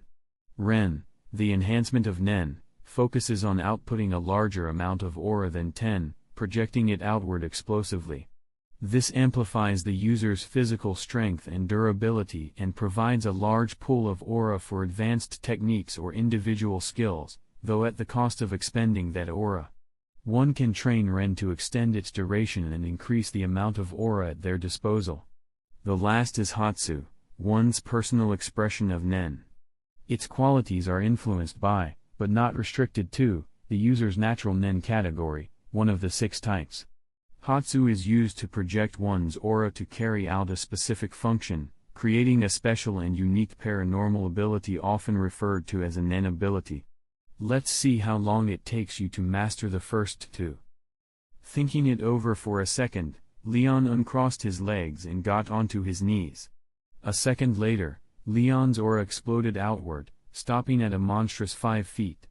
The air seemed to shake from the power of Leon's Nen, and for a full 6 minutes, Leon was able to maintain his Ren. Zeno started to worry if they had made a mistake in awakening such a beast. Chapter 14. Leon stopped using Ren as he felt he would collapse if he used it a second longer. Trying to catch his breath, Leon circulated Nen through his body, strengthening his lungs. Closing his eyes again, Leon exhaled using Ren for a second before inhaling and switching back to Ten. Silva watched the moving aura around Leon. Syncing his aura with his breathing? I've never heard of that before. Turning to his father, Silva spoke. I need to head out. I have a job to do. Nodding, Zeno dismissed his son, not taking his eyes off Leon. With this level of talent, the family will become unrivaled. Once he learns about the Dark Continent and the mysteries it holds, he might conquer it on his own. Realizing Leon wouldn't need his help, Zeno sat down on his miniature throne, picking up his chalice again. I wonder how my father will react when he sees Leon. Leon continued his Nen breathing exercise, extending the time between each inhale and exhale. Stopping once he was able to output about 8% of his Nen for 3 minutes, Leon let his aura settle. Sighing, he felt as though he'd just run a marathon. What was the other one Grandpa talked about? Zetsu. That shouldn't be too hard, I've been trained to hide my entire life. After a moment, Leon's aura disappeared, and he felt weak without his newfound power. Disliking the sensation, he let his aura surge out again. Getting to his feet, Leon felt his grandfather's gaze on him. Well done, Leon. Mastering all 3 in a day is unheard of. Not even your father managed such a feat. Come, We need to do your water divination. Confused, Leon ran over to Zeno, who walked through a hidden door built into the wall. Excitement growing, Leon caught the door as it was closing and stepped into the room. Leon looked around the sparsely lit chamber. The only notable features were a large bowl of water sitting on a pedestal with several leaves floating atop it, and a drain in the corner. "Grandpa, what's the water for?" Zeno's eyes twinkled as he stroked his beard. Nen abilities fall under 6 categories. The only way of determining one's aura type is through water divination. The process requires one to float a leaf atop water. A student of Nen places their hands around the glass and performs Ren in their hands. The resulting effect when one's aura contacts the water determines their aura type. If the volume of the water changes, the user is an enhancer. If the taste changes, the user is a transmuter. If impurities appear, the user is a conjurer. If the color changes, the user is an emitter. If the leaf moves, the user is a manipulator. If a completely different change occurs, the user is a specialist. Placing his hands above the water, Zeno used Ren briefly before gesturing for Leon to taste the water. Dipping his finger in, Leon's lips puckered as the water turned super sour. Zeno took pleasure in his discomfort. "As you can see, I'm a transmuter." Leon glared at the old man. "You could have just told me." "I could have. But where's the fun in that? Now stop delaying and get to work." Knowing he wouldn't win that battle, Leon placed his hands over the water and closed his eyes. After a second, the water formed spikes, reaching toward Leon's hand. Opening his eyes, Leon couldn't make sense of what was happening. "A specialist? You're just a bundle of surprises." "What's my Nen ability, then?" Zeno shrugged. When a specialist discovers their ability, it manifests from their innermost desire. All you have to do is figure out what you want most in life. Take all the time you need. Leon frowned at his cryptic grandfather. "You are the least helpful person in the world." Chuckling, Zeno left the room, leaving Leon alone in the dark. Glaring at the spot his grandfather had just been, Leon sighed. Focusing his Nen, Leon allowed it to fill the room. "What I desire most is control, the ability to understand what will happen before anyone else." Seemingly on its own, Leon's Nen began to condense, forming a heavy tome with a white cover and back. Calling the book to hover in front of him, Leon watched as musical notes began to write themselves on the pages. In seconds, an entire composition was written. After reading the first few lines, Leon recognized a rhythm that resembled his mother. Before he could question how music related to her, another piece completed itself. Again, Leon found the piece reflected his father, this time shorter than his mother's. Making the book disappear, Leon had an idea of what his ability was. Opening the door, he walked past his grandfather. "Going somewhere so soon?" "I'm going to find my mother. We need to fight." Once he was out of the room, Leon started to run. "She's probably in the animal pit with Maluki." In the forest, Kikyo looked down into a small gladiator pit. Inside, a fat baby was running away from a wolf cub, leading it toward an off-colored patch of ground. Jumping over the suspicious spot, Maluki giggled as the wolf pup fell into the hole and landed on the spikes. "Well done, Maluki. Only one more to go." Turning around, Kikyo looked into the forest as Leon emerged from the plants. "Leon, what are you doing here? You should be training." Leon pulled out his sword, holding it with one hand. "I need to test my Nen ability. I need to fight against you." Kikyo's mouth parted slightly before she opened her fan. "Already? Well, I guess I don't have a choice now." Chapter 15. A fan appeared out of thin air in Kikyo's hand. "Just know, Leon, I won't go easy on you." Instead of responding, Leon tilted his head to the right, avoiding the thin needle that shot toward him. Her aloof demeanor vanished as Leon began closing the distance between them. Opening her fan, Kikyo waved it in an arc, causing the air to distort slightly. Leon started swinging his sword randomly in front of him. Instead of hitting thin air, his strikes sparked, he was hitting invisible needles. What's going on? Leon shouldn't be able to detect my nen needles. And there's no way he learned N in an hour. So, it's his nen ability. But what is it? Closing her fan, Kikyo pointed it straight at Leon's figure. Wanting to test something, she let her needles become visible. They rose from the ground before flying unerringly toward Leon. In a feat of pure skill and strength, Leon used his sword to deflect half the needles. The ones he couldn't block, he dodged. With the final backhand spring, Leon found an opening. Throwing his sword, it flew straight toward his mother's face, a last-ditch effort he knew wouldn't work. Raising her hand, Kikyo caught the sword between her fingers as the needles halted just before piercing Leon's body. With glee, Kikyo began to clap. How could you try to throw a sword at your mother's face? I'm so proud of you, Leon. And it looks like Maluki enjoyed it too. Looking over, Leon saw a pudgy baby peering over the edge of the arena. Walking over, Leon picked up Maluki, looking down into the pit filled with animal corpses, dragged to the side to form a makeshift ladder. Kikyo looked down at her two sons. Leon, what's your nen ability? I call it Conductor's Manual. I don't know its full range of abilities, but if I observe a person, they're written down in my book. It gives me supernatural insight into what someone might do or how they'll attack. Pausing for a second, Kikyo suddenly tried to decapitate Leon, her hand aimed for his neck. Dropping to the floor, Leon swept his leg out in a counterattack. Jumping over it, Kikyo smiled. It definitely seems you can't be caught unaware. Did you learn anything else? Leon sighed at his mother's behavior. If we fought to the death right now, I'd say I have at least a 50% chance of winning. It seems the more someone attacks me, the more, and further, I can predict. Kikyo grinned.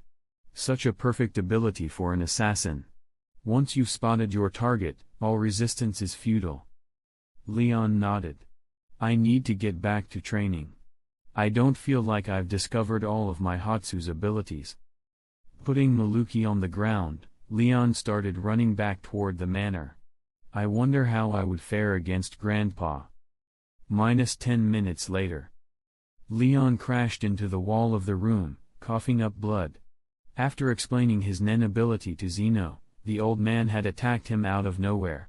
Even knowing it was coming hadn't helped, Zeno's strikes were too fast for him to react. Getting to his feet for what must have been the 100th time, Leon grabbed his left arm and forced it back into its socket. Rolling to the side, he avoided the axe kick that would have broken his neck. Zeno smiled at his grandson. Well done. That was the first one you dodged. Gritting his teeth, Leon's mind raced. There's no way I can survive this fight. I need to stop him from attacking. If I understand it, I can change it to fit my plans. Conjuring his book, the tome opened to his grandfather's piece. Not resisting the next attack, Leon let himself go flying as he observed the pages. If this music truly relates to people, maybe I could. With a jolt of inspiration, Leon flexed his nen, causing the music to change. Landing on his feet, Leon looked at his grandfather. I really hope this works. Leon watched as his grandfather, in near slow motion, flew toward him, his arm aimed to pierce Leon's heart. Leon had just enough time to grab Zeno's wrist before his feet left the ground.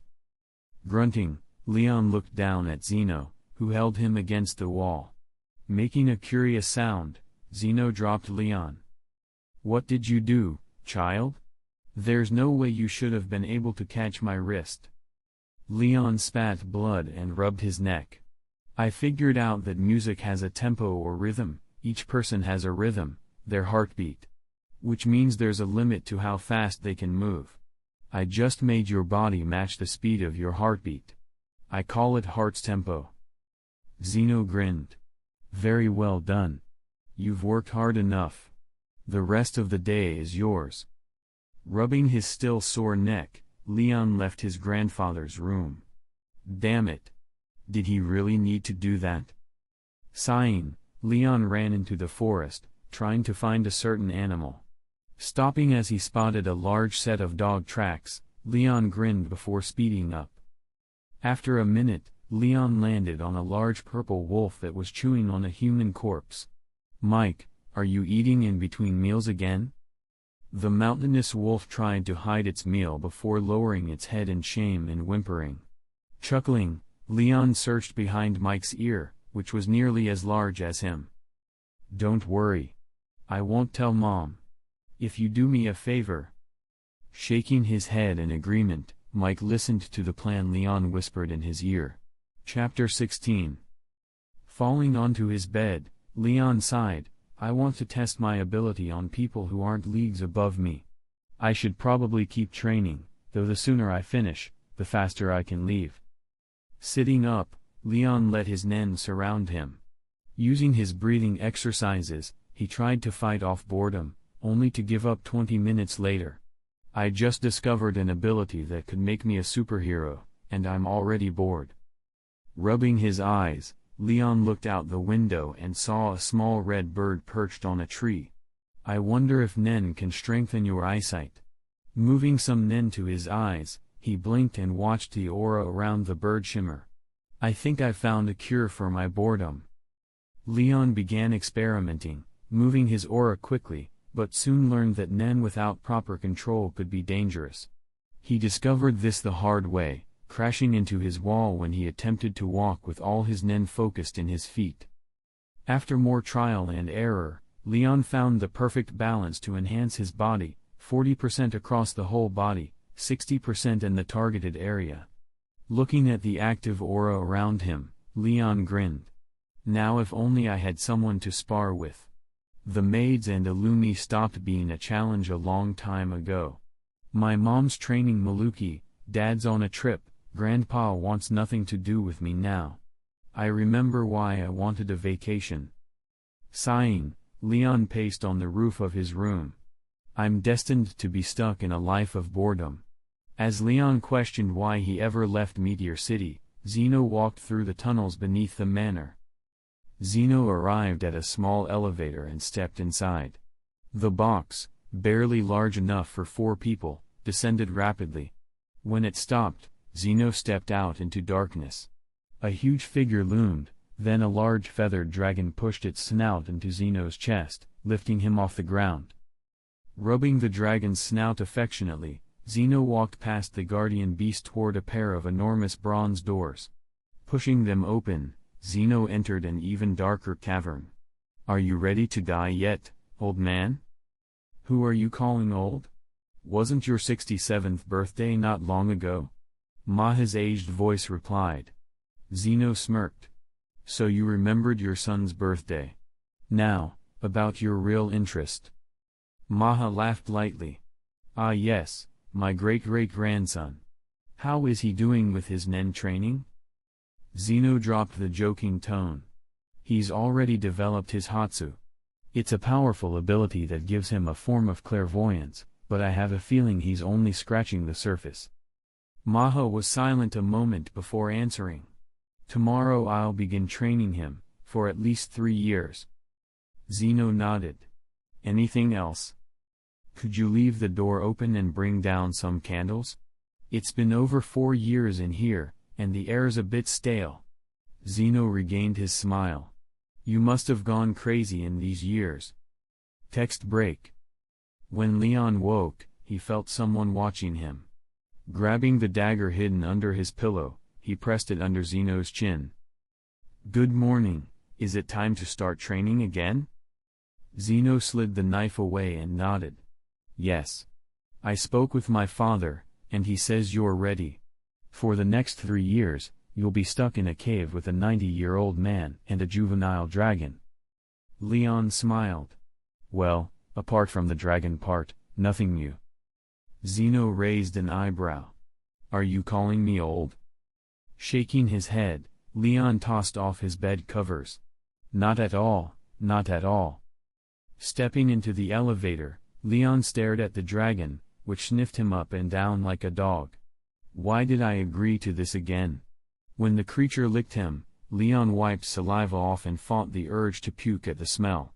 Is it too late for a shower? I'm afraid so, my boy. Don't worry, the smell fades in a few days.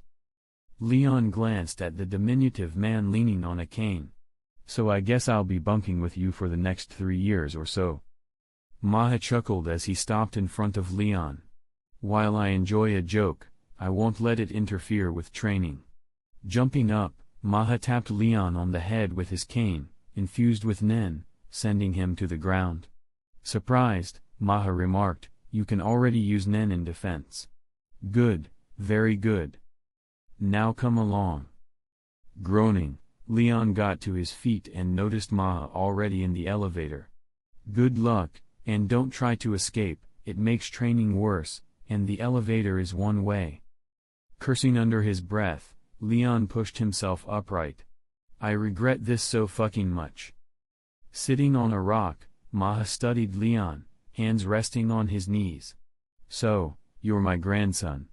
Think you're hot stuff, don't you? Leon hesitated to reply. Maha continued, who cares? Now tell me your ability, boy. Leon took a breath. When I fight someone or observe their movements, it's all recorded in my book as a piece of music. Once it's in my book, I can gain insight into what they might do next, but it's limited. Right now, I can only calculate a few moves ahead, and I still have to react in real time. Muttering to himself, Maha stroked his chin, then clapped his hands. Well, that means we need to train your reactions. We'll discover the rest as we go. Now, let's get started. Chapter 17. Falling to the ground, Leon had never known how good ice-cold stone could feel against his skin. What are you doing? Stop kissing the floor, we're still training. Groaning, Leon got to his feet. What's it to you if I get stronger? Maha's cane smacked the back of Leon's head, sending the white-haired youth sprawling. Personally, I don't care. But I started this family from nothing, and with what I can teach you, the Zoldyck family will be unchallenged in strength. Getting to his feet again, Leon brushed the dirt off his bare chest. You said 3 years of this. Maha shrugged. Give or take a few months. The first step is getting you to use nen at a moment's notice. Cracking his neck, Leon frowned. I thought you said I could already do that. Maha grinned. If you were being trained by anyone else, you would have passed with flying colors. But you're stuck in here with me, and I won't have my grandson learning subpar techniques. Now, back into position. Groaning, Leon closed his eyes and braced for the inevitable pain. Maha's training style was similar to the rest of the family's, only 1,000 times worse. Pain and danger were the best teachers. Leon had to summon his nen instantly to keep Maha's cane from caving in his skull. So far, he hadn't succeeded. This time was no different. It was even worse, as Maha had made him remove his shirt. Leon's pale skin was covered in red, black, and blue welts. Using what Maha called gyo, Leon saw nen lingering around the bruises, preventing them from healing. Sighing, he picked himself up. Well, this officially sucks. -1 year later.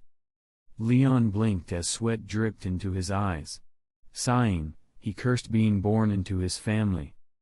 Come on, pick up the pace. The sooner you finish, the sooner you eat. Unfortunately, Leon really needed that food. The last time he'd eaten was a month ago, his ribs were starting to show. Pouring more nen into his body, Leon continued crab walking across the cave floor. On his back was a boulder nearly the size of a small house. At the top of it, an old man sat casually sipping tea. Can you hurry up already? My tea's getting cold. Gritting his teeth, Leon took another agonizing step. He wasn't even halfway across, and it had already taken an hour. With one final heave, Leon rolled the boulder off his back and stood up straight for the first time in hours. "Well done, boy. Now we can eat." Sighing with relief, Leon imagined steak and potatoes. Until Maha dropped a bowl of unidentifiable mash in front of him. "Dig in." Not caring what it was, as long as it was edible, Leon devoured the meal with gusto. But then his hands began twitching. Swallowing the last bite, Leon let the bowl drop. "This is the worst tasting thing in the world, and I grew up eating poison. What the hell is in that?" Maha gave him a quizzical look. "What? Don't like my cooking? It has everything your body needs to survive." "What, you had a scientist synthesize a nutrient paste? Wow, your guessing skills are really on point." Leon counted to 100 before he could respond. "Can I have some more?" Grinning like he'd won the lottery, Maha produced another bowl out of nowhere. Taking a deep breath, Leon downed it in one gulp, trying to ignore the cold, bland sludge sliding down his throat. "Better get used to it, that's all you're going to have for the next 2 years. -1 year later. Leon had his conductor's manual summoned as he faced off against Maha. It was more like a deadly game of tag. Leon was constantly moving, doing everything to avoid his grandfather. Jumping off the cave wall, Leon ducked just in time to avoid Maha's kick, one that shattered the rock behind him like plaster. Seeing an opening, Leon tried to shoulder check the old man, only for Maha to vanish. Rolling to his feet, Leon barely braced in time, taking the next blow on his arm.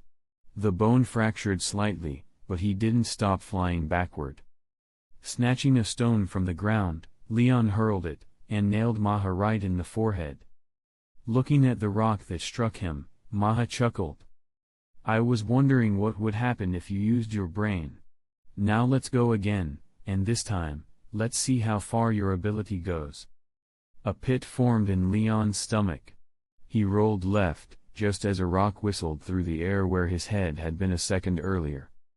Without looking at the crater it left, Leon took off running.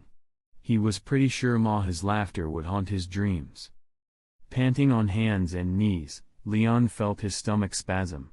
He turned to the side, trying to vomit, though of course, there was nothing to bring up. He hadn't eaten in months. "Well, Sonny, you're almost done. You've come a long way. Now there's just one more thing left to do." Chapter 18.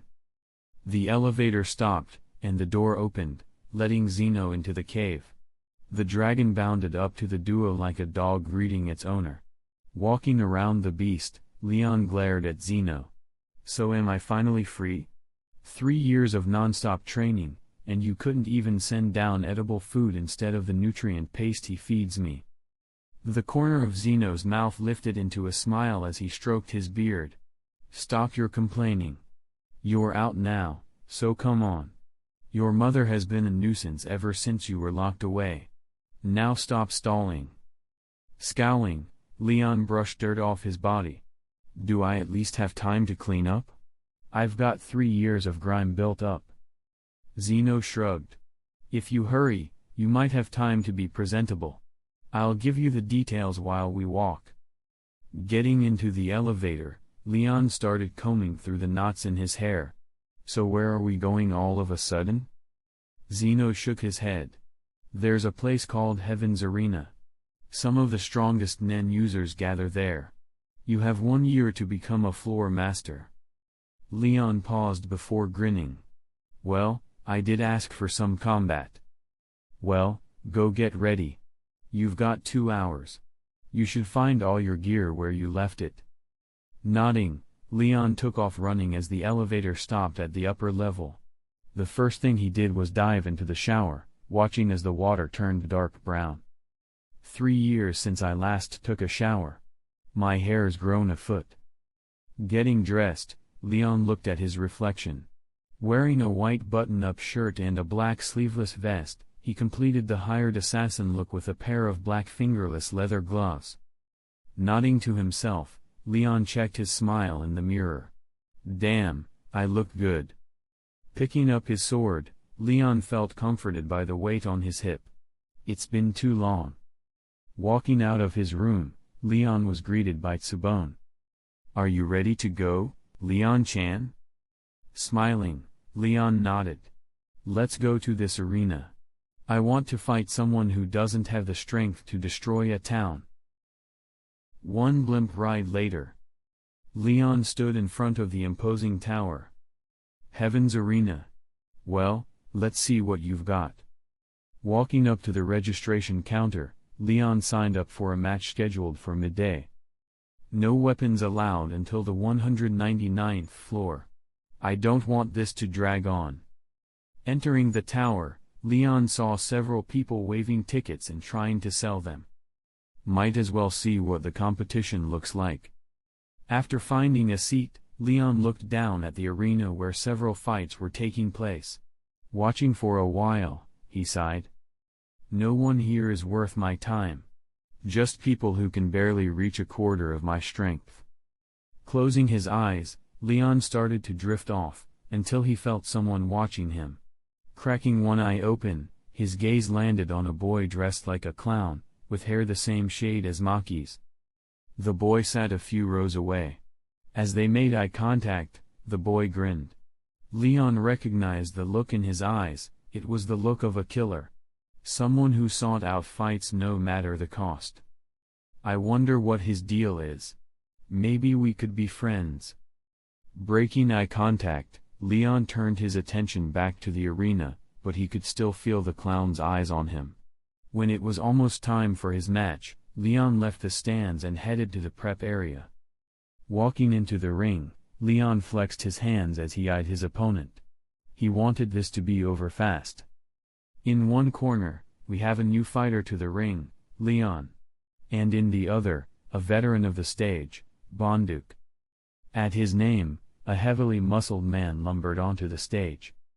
This is insulting. They've got me fighting a kid. Hey shrimp, just submit now so I don't feel bad later for breaking your body. Sighing, Leon looked over to the referee. There are no rules on how many times I can hit him, right? The referee nodded. Leon grinned. Let's get this done. He appeared in front of the large man in an instant.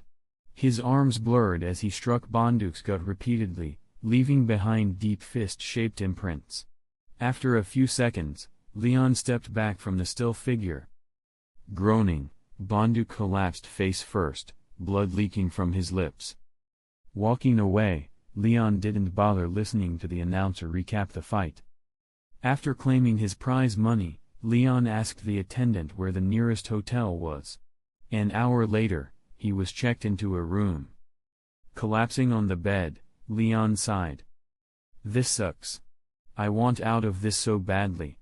I need to fight at least 4 matches a day to reach the 199th floor in 5 months. Maybe I should just do 6 a day and get it over with.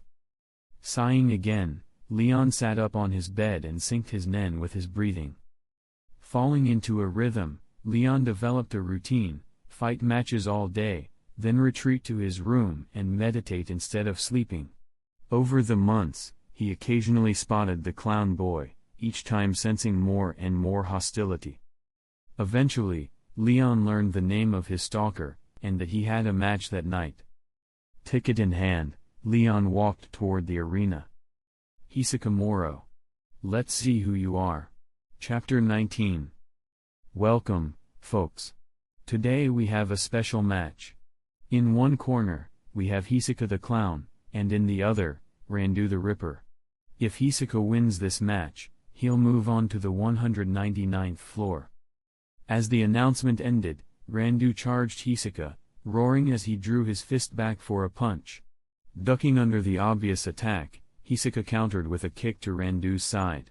Barely fazed, Randu tried to grab the clown, but Hisaka slipped away. Frowning, Leon began to lose interest. Maybe I was wrong about him. He might just be above average. Not giving up, Leon activated Gyo, and to his surprise, he saw Nen surrounding Hisaka. Sitting up, he spotted pink strands of nen connecting Hisoka's foot to Randu's body. Leaping into the air, Hisoka shot toward Randu as if pulled by a rope. Leon could see the pink strand snapping taut, boosting Hisoka's speed. Randu turned his body, dodging Hisoka's path, but at the last second, Hisoka was yanked midair and slammed his foot into Randu's ribs. The crunch of bone echoed through the arena. Blood shot from Randu's mouth as he gritted his teeth and tried to grab Hisoka, who had already disappeared. With his mouth stained red, Randu looked around for his attacker, but was blindsided as Hisoka punched him repeatedly in the face. The final uppercut lifted Randu off the ground before he crashed flat on his back. The crowd roared in bloodthirsty excitement as Hisoka stood over his opponent. Then he turned, and locked eyes with Leon. Leon saw his mouth move. "I'll be waiting." Smiling, Leon stood up and left his seat. His match was in a few minutes, and he needed to get ready. "Only 10 more fights, then I can actually use the technique I spent 3 years in a cave mastering." After winning his next match, Leon returned to his private room. His bank account was overflowing. His latest win had earned him nearly 200 million Jenny. If he quit now, Leon and even his grandchildren wouldn't have to work another day.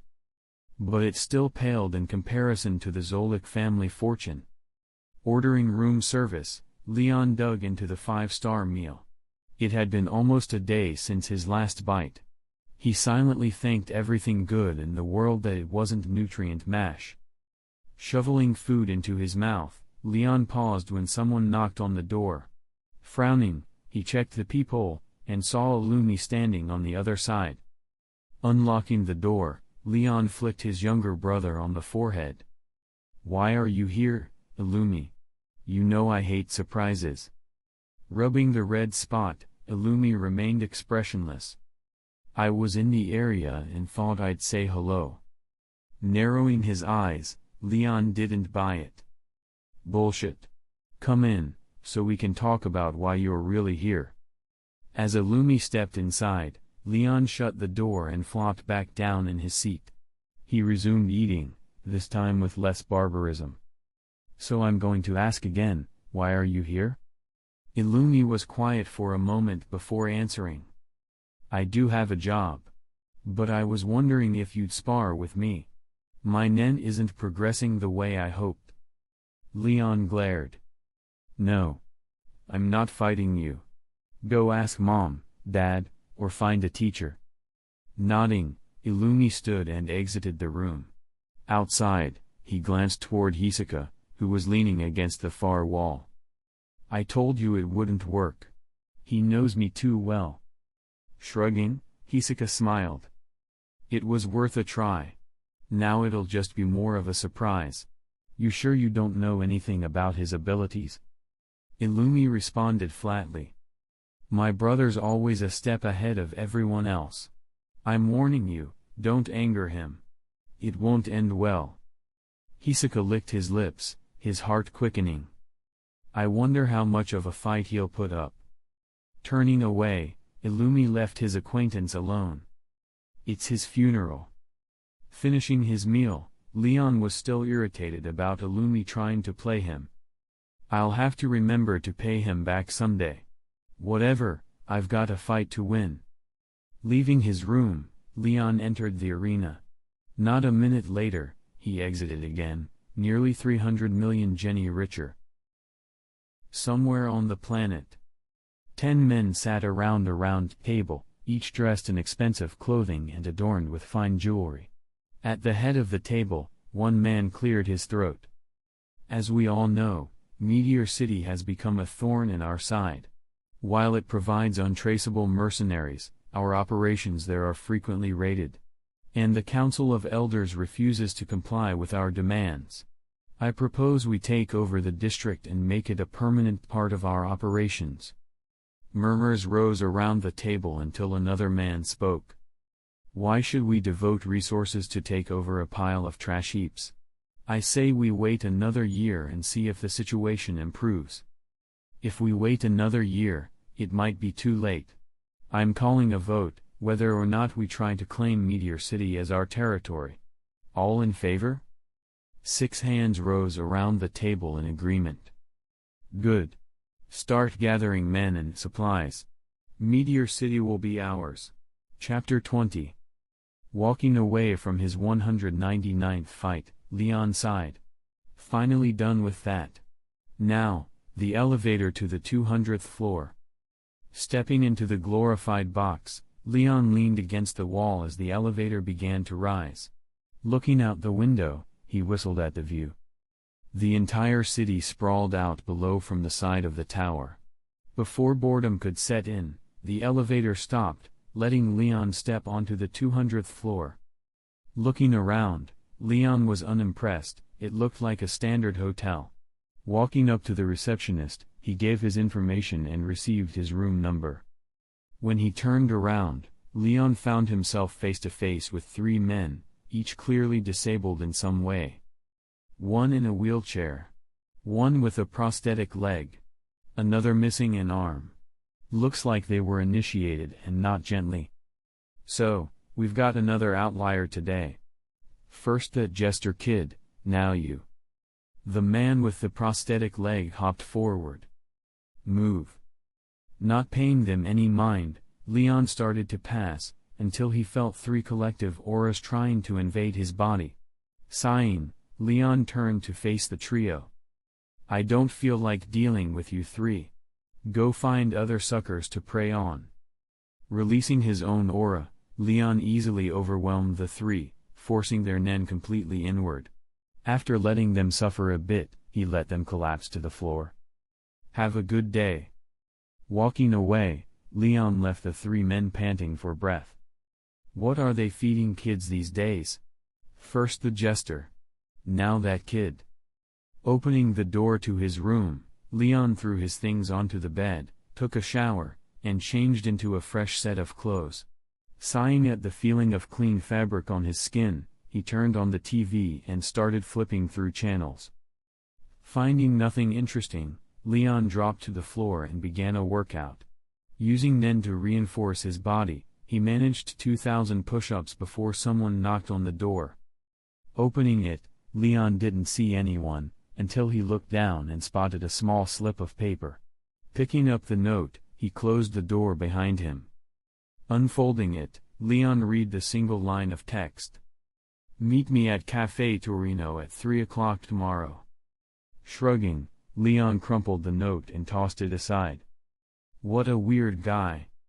Just as he sat on the bed, the door rumbled, then burst open, flooding the room with a mountain of letters. Eye twitching, Leon picked up one. It had the exact same message. Sighing, Leon unleashed a blast of Nen, clearing the flood of paper. Crushing the original note in his hand, he muttered. That mother effer is trying to Hogwarts me. Annoying. Too irritated to train, Leon resumed flipping channels. He grinned when he found a classical music station. Propping his head up on a pillow, Leon sighed as he drifted off to sleep. The next day, walking through town, Leon stopped in front of a small restaurant. Café Torino. Let's get this over with. Opening the door, Leon looked around until he spotted Hisoka seated at a table near the back. Pulling out a chair, Leon glared at the clown across from him. I'm so glad you could make it. I wasn't sure you got my letter. But now that you're here, we can finally talk face to face. Leon scoffed. Don't act innocent. I didn't appreciate the avalanche of letters. So, what do you want? I assume you want a fight. Hisoka nodded, his eyes narrowing. Yes. And since you got past those 3, you must have some skill. So how about it? We both sign up for a match on September 22nd. Pretending to consider it, Leon grinned. I don't see why not. It'll be an easy win. I need to become a floor master in about 5 months. I've already been here 6, and I'm bored out of my mind. Grinning maniacally, Hisoka licked his lips. Great. Would you like to stay for lunch? I've already ordered drinks and appetizers. Scoffing, Leon left him at the table. Unbothered, Hisaka watched him all the way until he was out of sight. Licking his lips again, he picked up his teacup and sipped. I can't wait for our match. Leon shivered after the conversation. Just talking to Hisaka made him feel like taking another shower. What kind of freak gets turned on by fighting? Deciding to get some air, Leon went window shopping. At a candy shop, he splurged, nearly buying out half the store. People told him to stop, but 100 Jenny bill quickly shut them up. Walking out of the store, Leon smiled. That's just what I needed. I've still got about 1,000 left in my wallet. Why stop now? Chapter 21. The 22nd. That gives me about 3 weeks to prepare. It's been a while since I've used Nen in a fight. I should sign up for a match before then to get everything loose and flowing again. Scheduling 2 fights with Hisaka and another with a guy named Benson on the 10th, Leon returned to his room. On the day of the match with Benson, Leon got into his assassin outfit. Straightening the vest, Leon checked the inside to make sure all his hidden weapons were sharpened and free of nicks. Nodding in satisfaction, Leon returned his sword to its rightful place before walking off to his fight. Welcome one and all to tonight's match. In the arena we have Benson, who is only 2 wins away from being able to challenge a floor master. And his opponent is the newcomer Leon, who has so far gone undefeated. But as you all know, the 200th floor is where champions are forged. Now, let's see who will come out on top. Leon rolled his eyes as the referee stepped in between him and Benson. As usual, the first to 10 points wins, or until one opponent is knocked out. When the referee finished talking, Leon jumped back to the edge of the arena, leaving Benson in the middle. Laughing, Benson slammed his fists together. You're right to be scared. I have a habit of sending my enemies to the hospital. Just don't move, and I'll make it quick. Not responding to the bait, Leon looked up at the absolute unit of a man in front of him. Benson was nearly 3 meters tall and stacked with muscles to the point where Leon was surprised the man could even move. With a buzz cut and a large golden nose ring, no one would possibly think Leon could win. With a roar, Benson's body glowed, and a silhouette of a minotaur covered him. Lowering his head, Benson charged Leon, glowing red horns aimed to gore. Unflustered, Leon dodged the 300-pound train, making Benson pivot toward him. Easily avoiding Benson's next few attacks, Leon saw that the red glow of Benson's Nen became brighter every time Leon dodged. He also noticed that Benson's turns became sharper. By the 10th charge, Benson was able to turn on a dime, amping up his threat. So you finally noticed. This is my ability, Rage. The more you avoid my charge, the faster and stronger I become. It's only a matter of time before you run out of stamina. Smiling, Leon rubbed the back of his head. I guess it's time for me to fight back. Summoning his manual, Leon's Nen exploded out of him, causing Benson's eyes to widen in shock. Where did all that confidence go? Don't tell me you're scared of little old me. The crowd laughed as Benson roared before charging Leon once again. Too predictable. Tempo field. At his command, Leon's manual vibrated before it pulsed, creating an opaque bubble around Leon. Before he could stop himself, Benson entered the field, causing the hair on his body to stand up. What is this? Are you an emitter? Grinning, Leon reached behind his back, unsheathing his sword. You'll find out soon enough.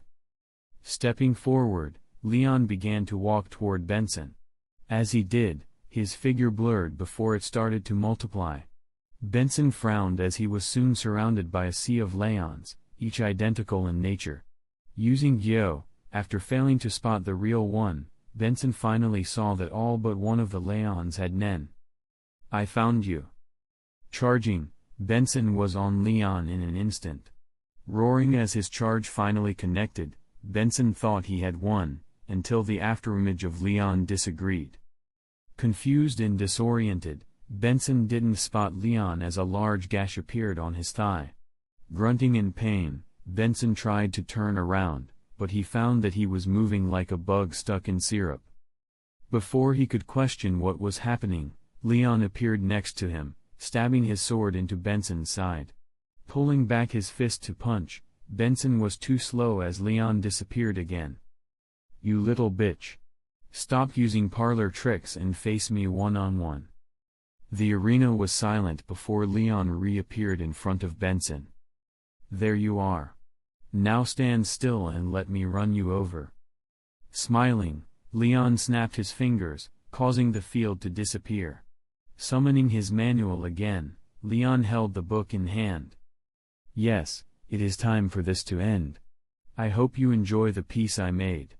Soul piece." With his last two words, the book in Leon's hands opened and turned to face Benson as a musical composition appeared on the pages. Confused, Benson watched as the ink floated off the paper before flying toward him faster than he could track. As the ink hit Benson, it burned itself onto his skin like a tattoo. Panicking, Benson tore at his skin, only to find the ink still etched on his body. With the desperation of a dying animal, Benson charged at Leon in an all-or-nothing attempt. Pulling out his sword, Leon looked at the dark red blood staining the blade. "Die the way you lived, a wild beast." Stabbing forward with his sword, Leon pierced his manual. The ink on Benson's body glowed red as the raging man collapsed, sliding on the ground before stopping at Leon's feet. "Hey hunters! Short cult break.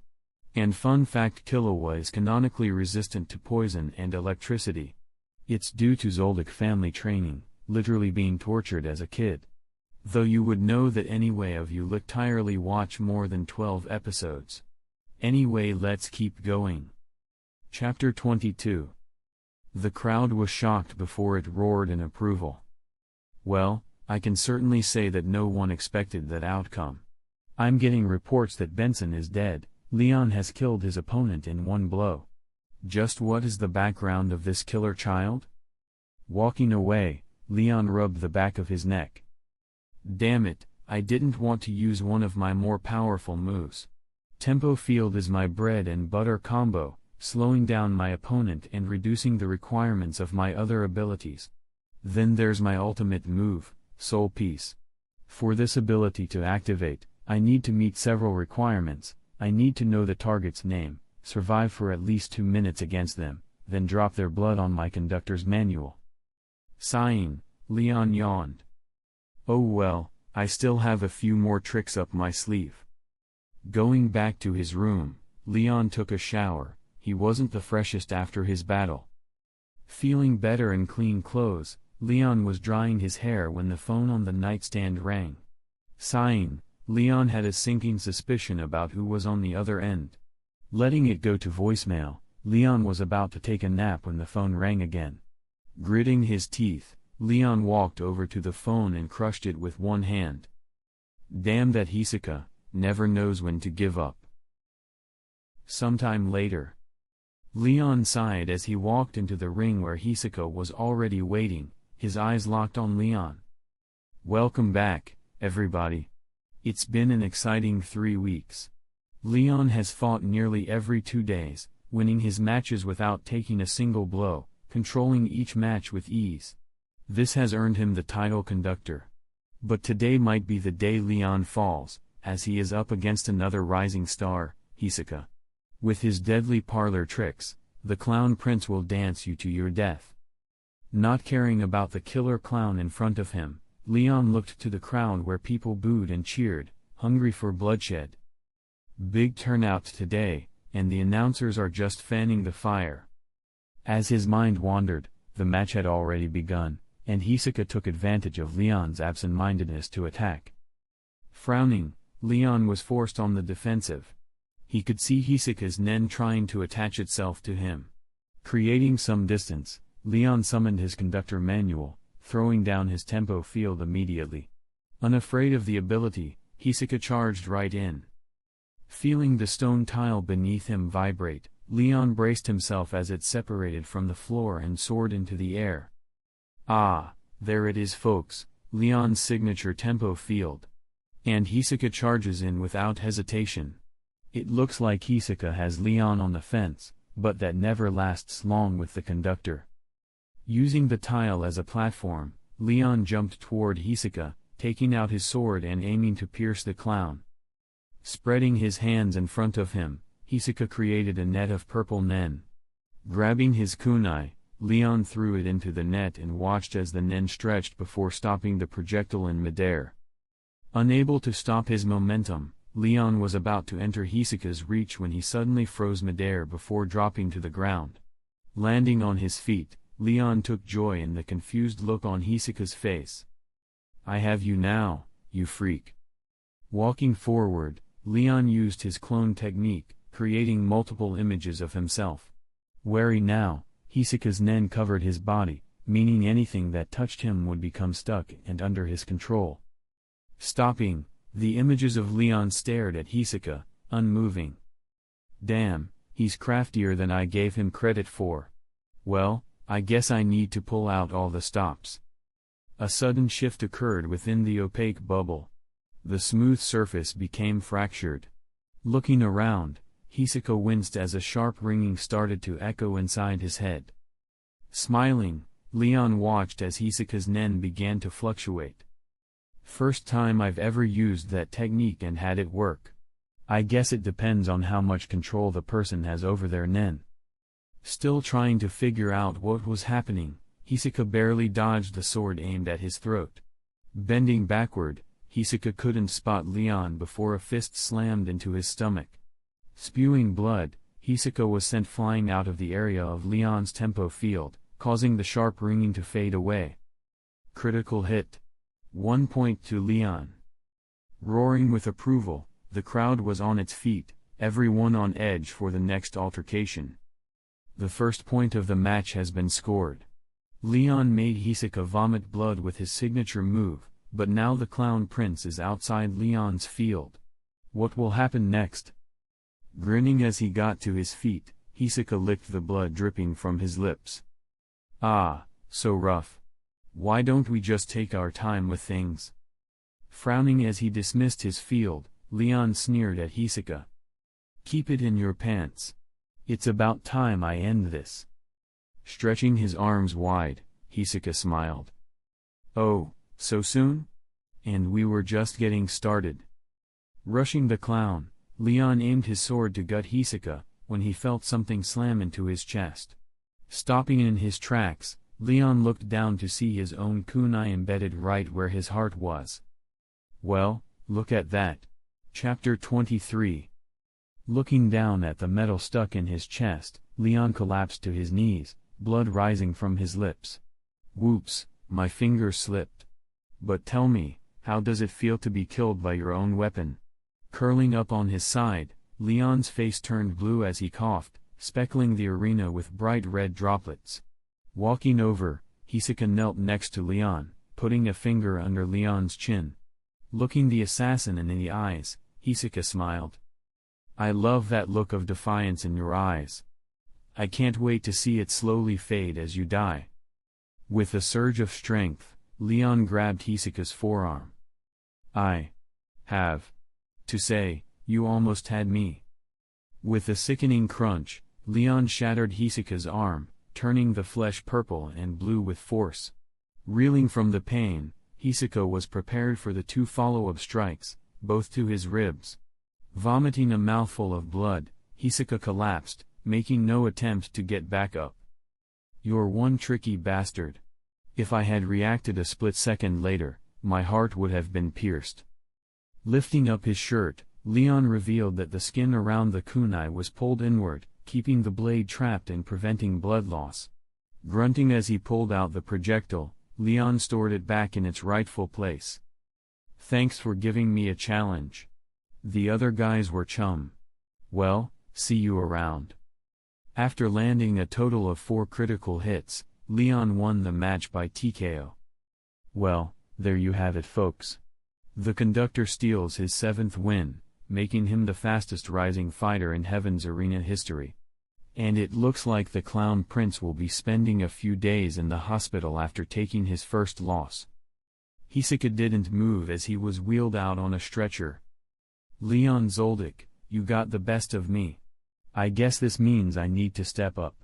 I need to start training again, so next time we meet, I'll see that look in your eyes again. Back in his room, Leon bandaged his wound, stitching together the skin before wrapping his chest with gauze. Sighing, Leon put on a new shirt, throwing the ruined one away. Only 3 more matches before I can challenge a floor master. After that, I'm going back to Meteor City. I don't need to work contracts anymore. Yawning, Leon jumped into bed, swearing he fell asleep before his head hit the pillow. Waking up, Leon winced as the wound on his chest throbbed. Damn it. It better not be infected. I hate the taste of medicine. Scowling, Leon showered before leaving his room. Pulling up his hood, Leon left Heaven's Arena and entered the city. Entering a familiar cafe, Leon found himself a table, and it wasn't long before someone walked over to take his order. Placing his order, Leon laughed inwardly at the fact that he was eating at the place Hisoka had introduced him to. How he was able to stab me with my own weapon is a mystery. What happened before that? He opened his arms. He could have used it to hide his nen, but that wouldn't have hidden the dagger. Is that his other ability? Making other objects invisible? Shaking his head, Leon looked down at the tea and pastries the waiter had dropped off. Grinning, Leon picked up one filled with raspberry jam and ate the tart in one bite. The sugar and buttery bread calmed his mind a little, but the fight still lingered in his thoughts.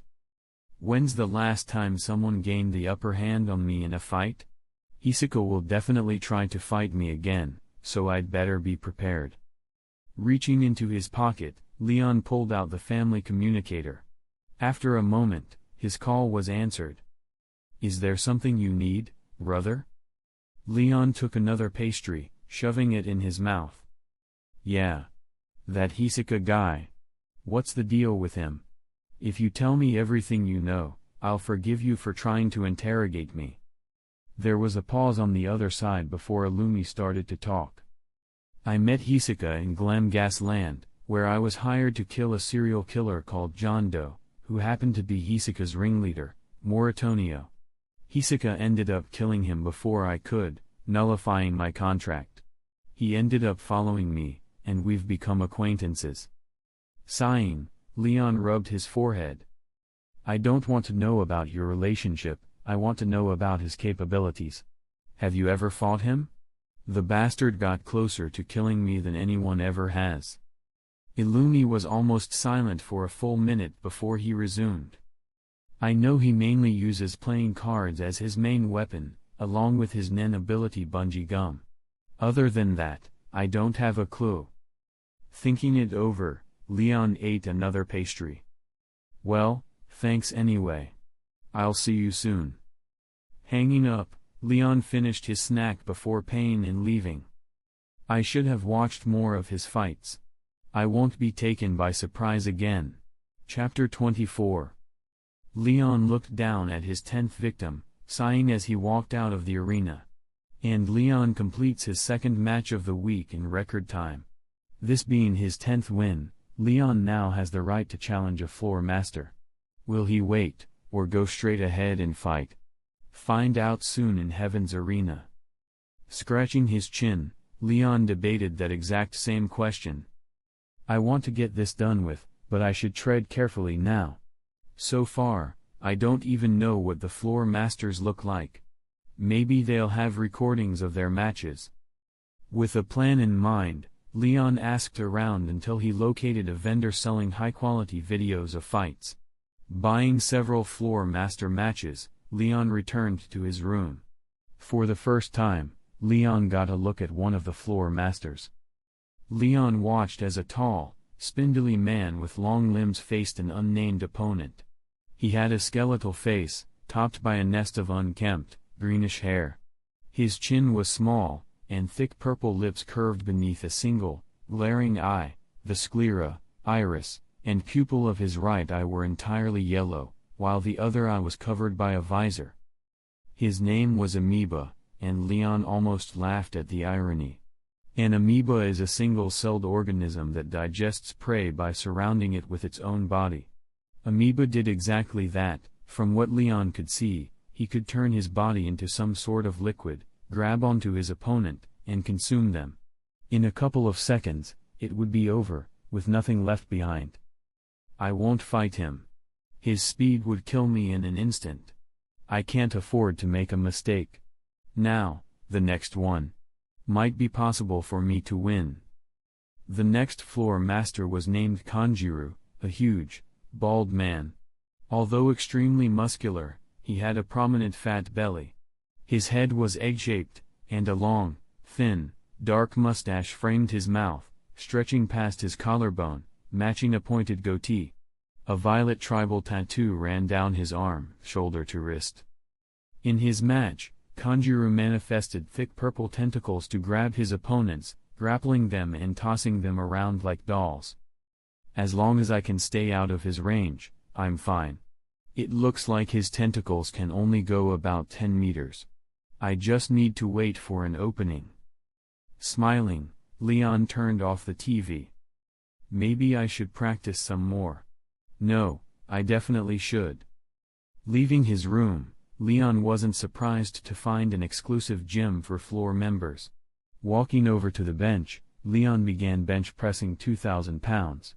Moving on to a 100-mile run, Leon finally completed his warm-up, followed by some stretching. Finding a set of wrist weights, he began his range practice. I can't believe this place has an archery range. God, it's been years since I last touched a bow. Pulling back the string, Leon inhaled before letting go. The arrow whistled before hitting the bullseye. Looking at the bow, Leon huffed. It's too light. My old one was half the size, with nearly twice the power. I'll have it delivered. Looking down at the longbow, taller than him, Leon fired another arrow, splitting the first in half. Reaching into his pocket, Leon dialed his house number. It wasn't even a full second before someone picked up. Yes, Master Leon. Do you need anything? I just need you to deliver my bow to the address I sent you. It will be there in 3 hours, Master Leon. Hanging up, Leon returned to target practice. When he finally felt confident in his ability, Leon left to go register for his fight against Kanjiro. 3 days later. Leon checked over his gear one last time before leaving his room. Looking at the instructions he'd been given, Leon made his way to a secret elevator that took him to the top 10 floors of Heaven's Arena. The elevator ride took him directly into the arena. Instead of the usual stone square, Leon found himself in an enclosed gladiator-style coliseum. He was impressed by the scale. It was the size of a football field. But all of that was secondary to his opponent. So, you're the recent upstart who gained my interest. Zoldyck, huh? You related to that assassin family? Leon shrugged. Can't say, family secret. Laughing, Kanjiro smiled at Leon. I suppose not. Well, enough with the formalities, let's fight already. Nodding, Leon reached behind his back, pulling out his compound bow. Let's get this over with. I want to get out of here. Chapter 25. With a burst of speed belying his size, Kanjiro tried to close the gap between himself and Leon. Running back, Leon reached behind his back, drew 3 arrows, knocked one, and fired. Snorting, Kanjiro encased his fist in Nen as he blocked the arrow. Though it put up some resistance, the arrow failed to pierce and fell to the floor. Surprised to feel any pressure at all from an arrow, Kanjiro sped up, knowing full well that Leon having range on him was a serious problem. Firing another arrow, Leon systematically targeted Kanjiro's joints, but he had yet to draw blood. Damn, I can't get close to the kid. From what I know, he hasn't used a bow before, so he must know something about my ability. I guess I need to stop treating him like a kid. After all, The Zoldycks aren't people to underestimate. Waiting until Leon was airborne trying to avoid him, Kanjuro suddenly closed the distance, pivoting to face Leon as his arms discolored, turning purple, before splitting into a multitude of tentacles. Gritting his teeth, Leon activated Tempo Field, enveloping himself in an instant. I hate using this move. As the tentacles swarmed toward him, Leon seemed to move at twice the speed, dropping to the floor and slipping away, leaving behind a translucent afterimage. Grasping at empty air, Kanjuro reformed his arms, now wary of whatever Leon had just done. When he stopped moving, Leon winced as his arms started to twitch involuntarily, a known backlash of Tempo Field. The ability allowed him to speed up or slow down his body's reactions, but if used more than 3 times in one day, it carried harsh consequences. That was close. He was conditioning me, trying to end it with a single surprise blow. The arrows aren't working either. I just need to survive 2 more attacks and draw blood, then I can finish this. Tossing the bow aside, Leon drew his sword, facing Kanjuro head-on. Chuckling, Kanjuro's arms shifted back into writhing, thrashing tentacles. Shivering, Leon dashed into attack. As soon as he entered within 10 meters, Kanjuro's tentacles homed in on him, aiming to restrain his limbs. With inhuman flexibility, Leon moved just before the tentacles reached him. When dodging wasn't an option, he cut through the fleshy appendages, only for them to explode into purple smoke, momentarily blinding him. Jumping over Kanjuro, Leon aimed for his head, but the large man ducked and countered, swinging his many arms to grab him. Dropping to the ground, Leon moved out of reach. You're not the only one who was hiding their strength. A dangerous dance followed, Leon and Kanjuro weaving around each other in a brutal game of cat and mouse. So far, Leon had narrowly escaped twice, even dislocating one shoulder just to avoid capture. Panting after his latest maneuver, Leon licked his busted lip. Those things pack quite a punch, and I haven't landed a single hit. I never thought I'd encounter someone this strong outside my family. Even with Tempo Field, Leon couldn't match Kanjuro. His mind raced, he knew there was only one way he'd walk out of this alive. Sheathing his sword, Leon sighed and then yelled at the top of his lungs. I forfeit. Everyone fell silent, but that didn't stop Leon from picking up his bow and turning to leave. Just as he reached the door, Kanjuro spoke. Come back here when you're ready. Rubbing the back of his head, Leon grinned as he entered the elevator, leaving the arena. Once he was alone, Leon sighed. It wasn't his first loss, but this had been a task given to him, and he prided himself on completing every job, contract, or mission without fail. Arriving at his room door, Leon reached for the handle, only to see it was slightly ajar. Opening the door, Leon relaxed when he saw his father's figure standing inside. So, I saw you failed your task. Get packed. We're heading back home. With the demeanor of a child who'd just been scolded, Leon packed the few items he had. Following his father without a word, Leon kept his head down in shame. As they walked, Leon could feel his father's eyes on him, evaluating, analyzing where he went wrong. I should have trained harder. I thought I was some prodigy who was above everyone else. I need more training. Maybe Maho would let me spend another 3 years in his cave. Once they got in the car, Leon barely noticed it had started to move when Silva placed a hand on his shoulder. You don't need to feel shame for losing a battle. While you may have lost yourself in the moment, I know you see what you did wrong. Learning and adapting are skills every assassin needs. The man you faced has used Nen longer than you've drawn breath. Leon let his father's words sink in. While he was still disappointed in himself, his resolve hardened. That said, you still failed a task. You shall spend 3 days in the torture room. Maluki needs a practice dummy. Lips twitching, Leon resisted the urge to laugh. Well, I can't expect to get away without punishment, we're a family of assassins, after all.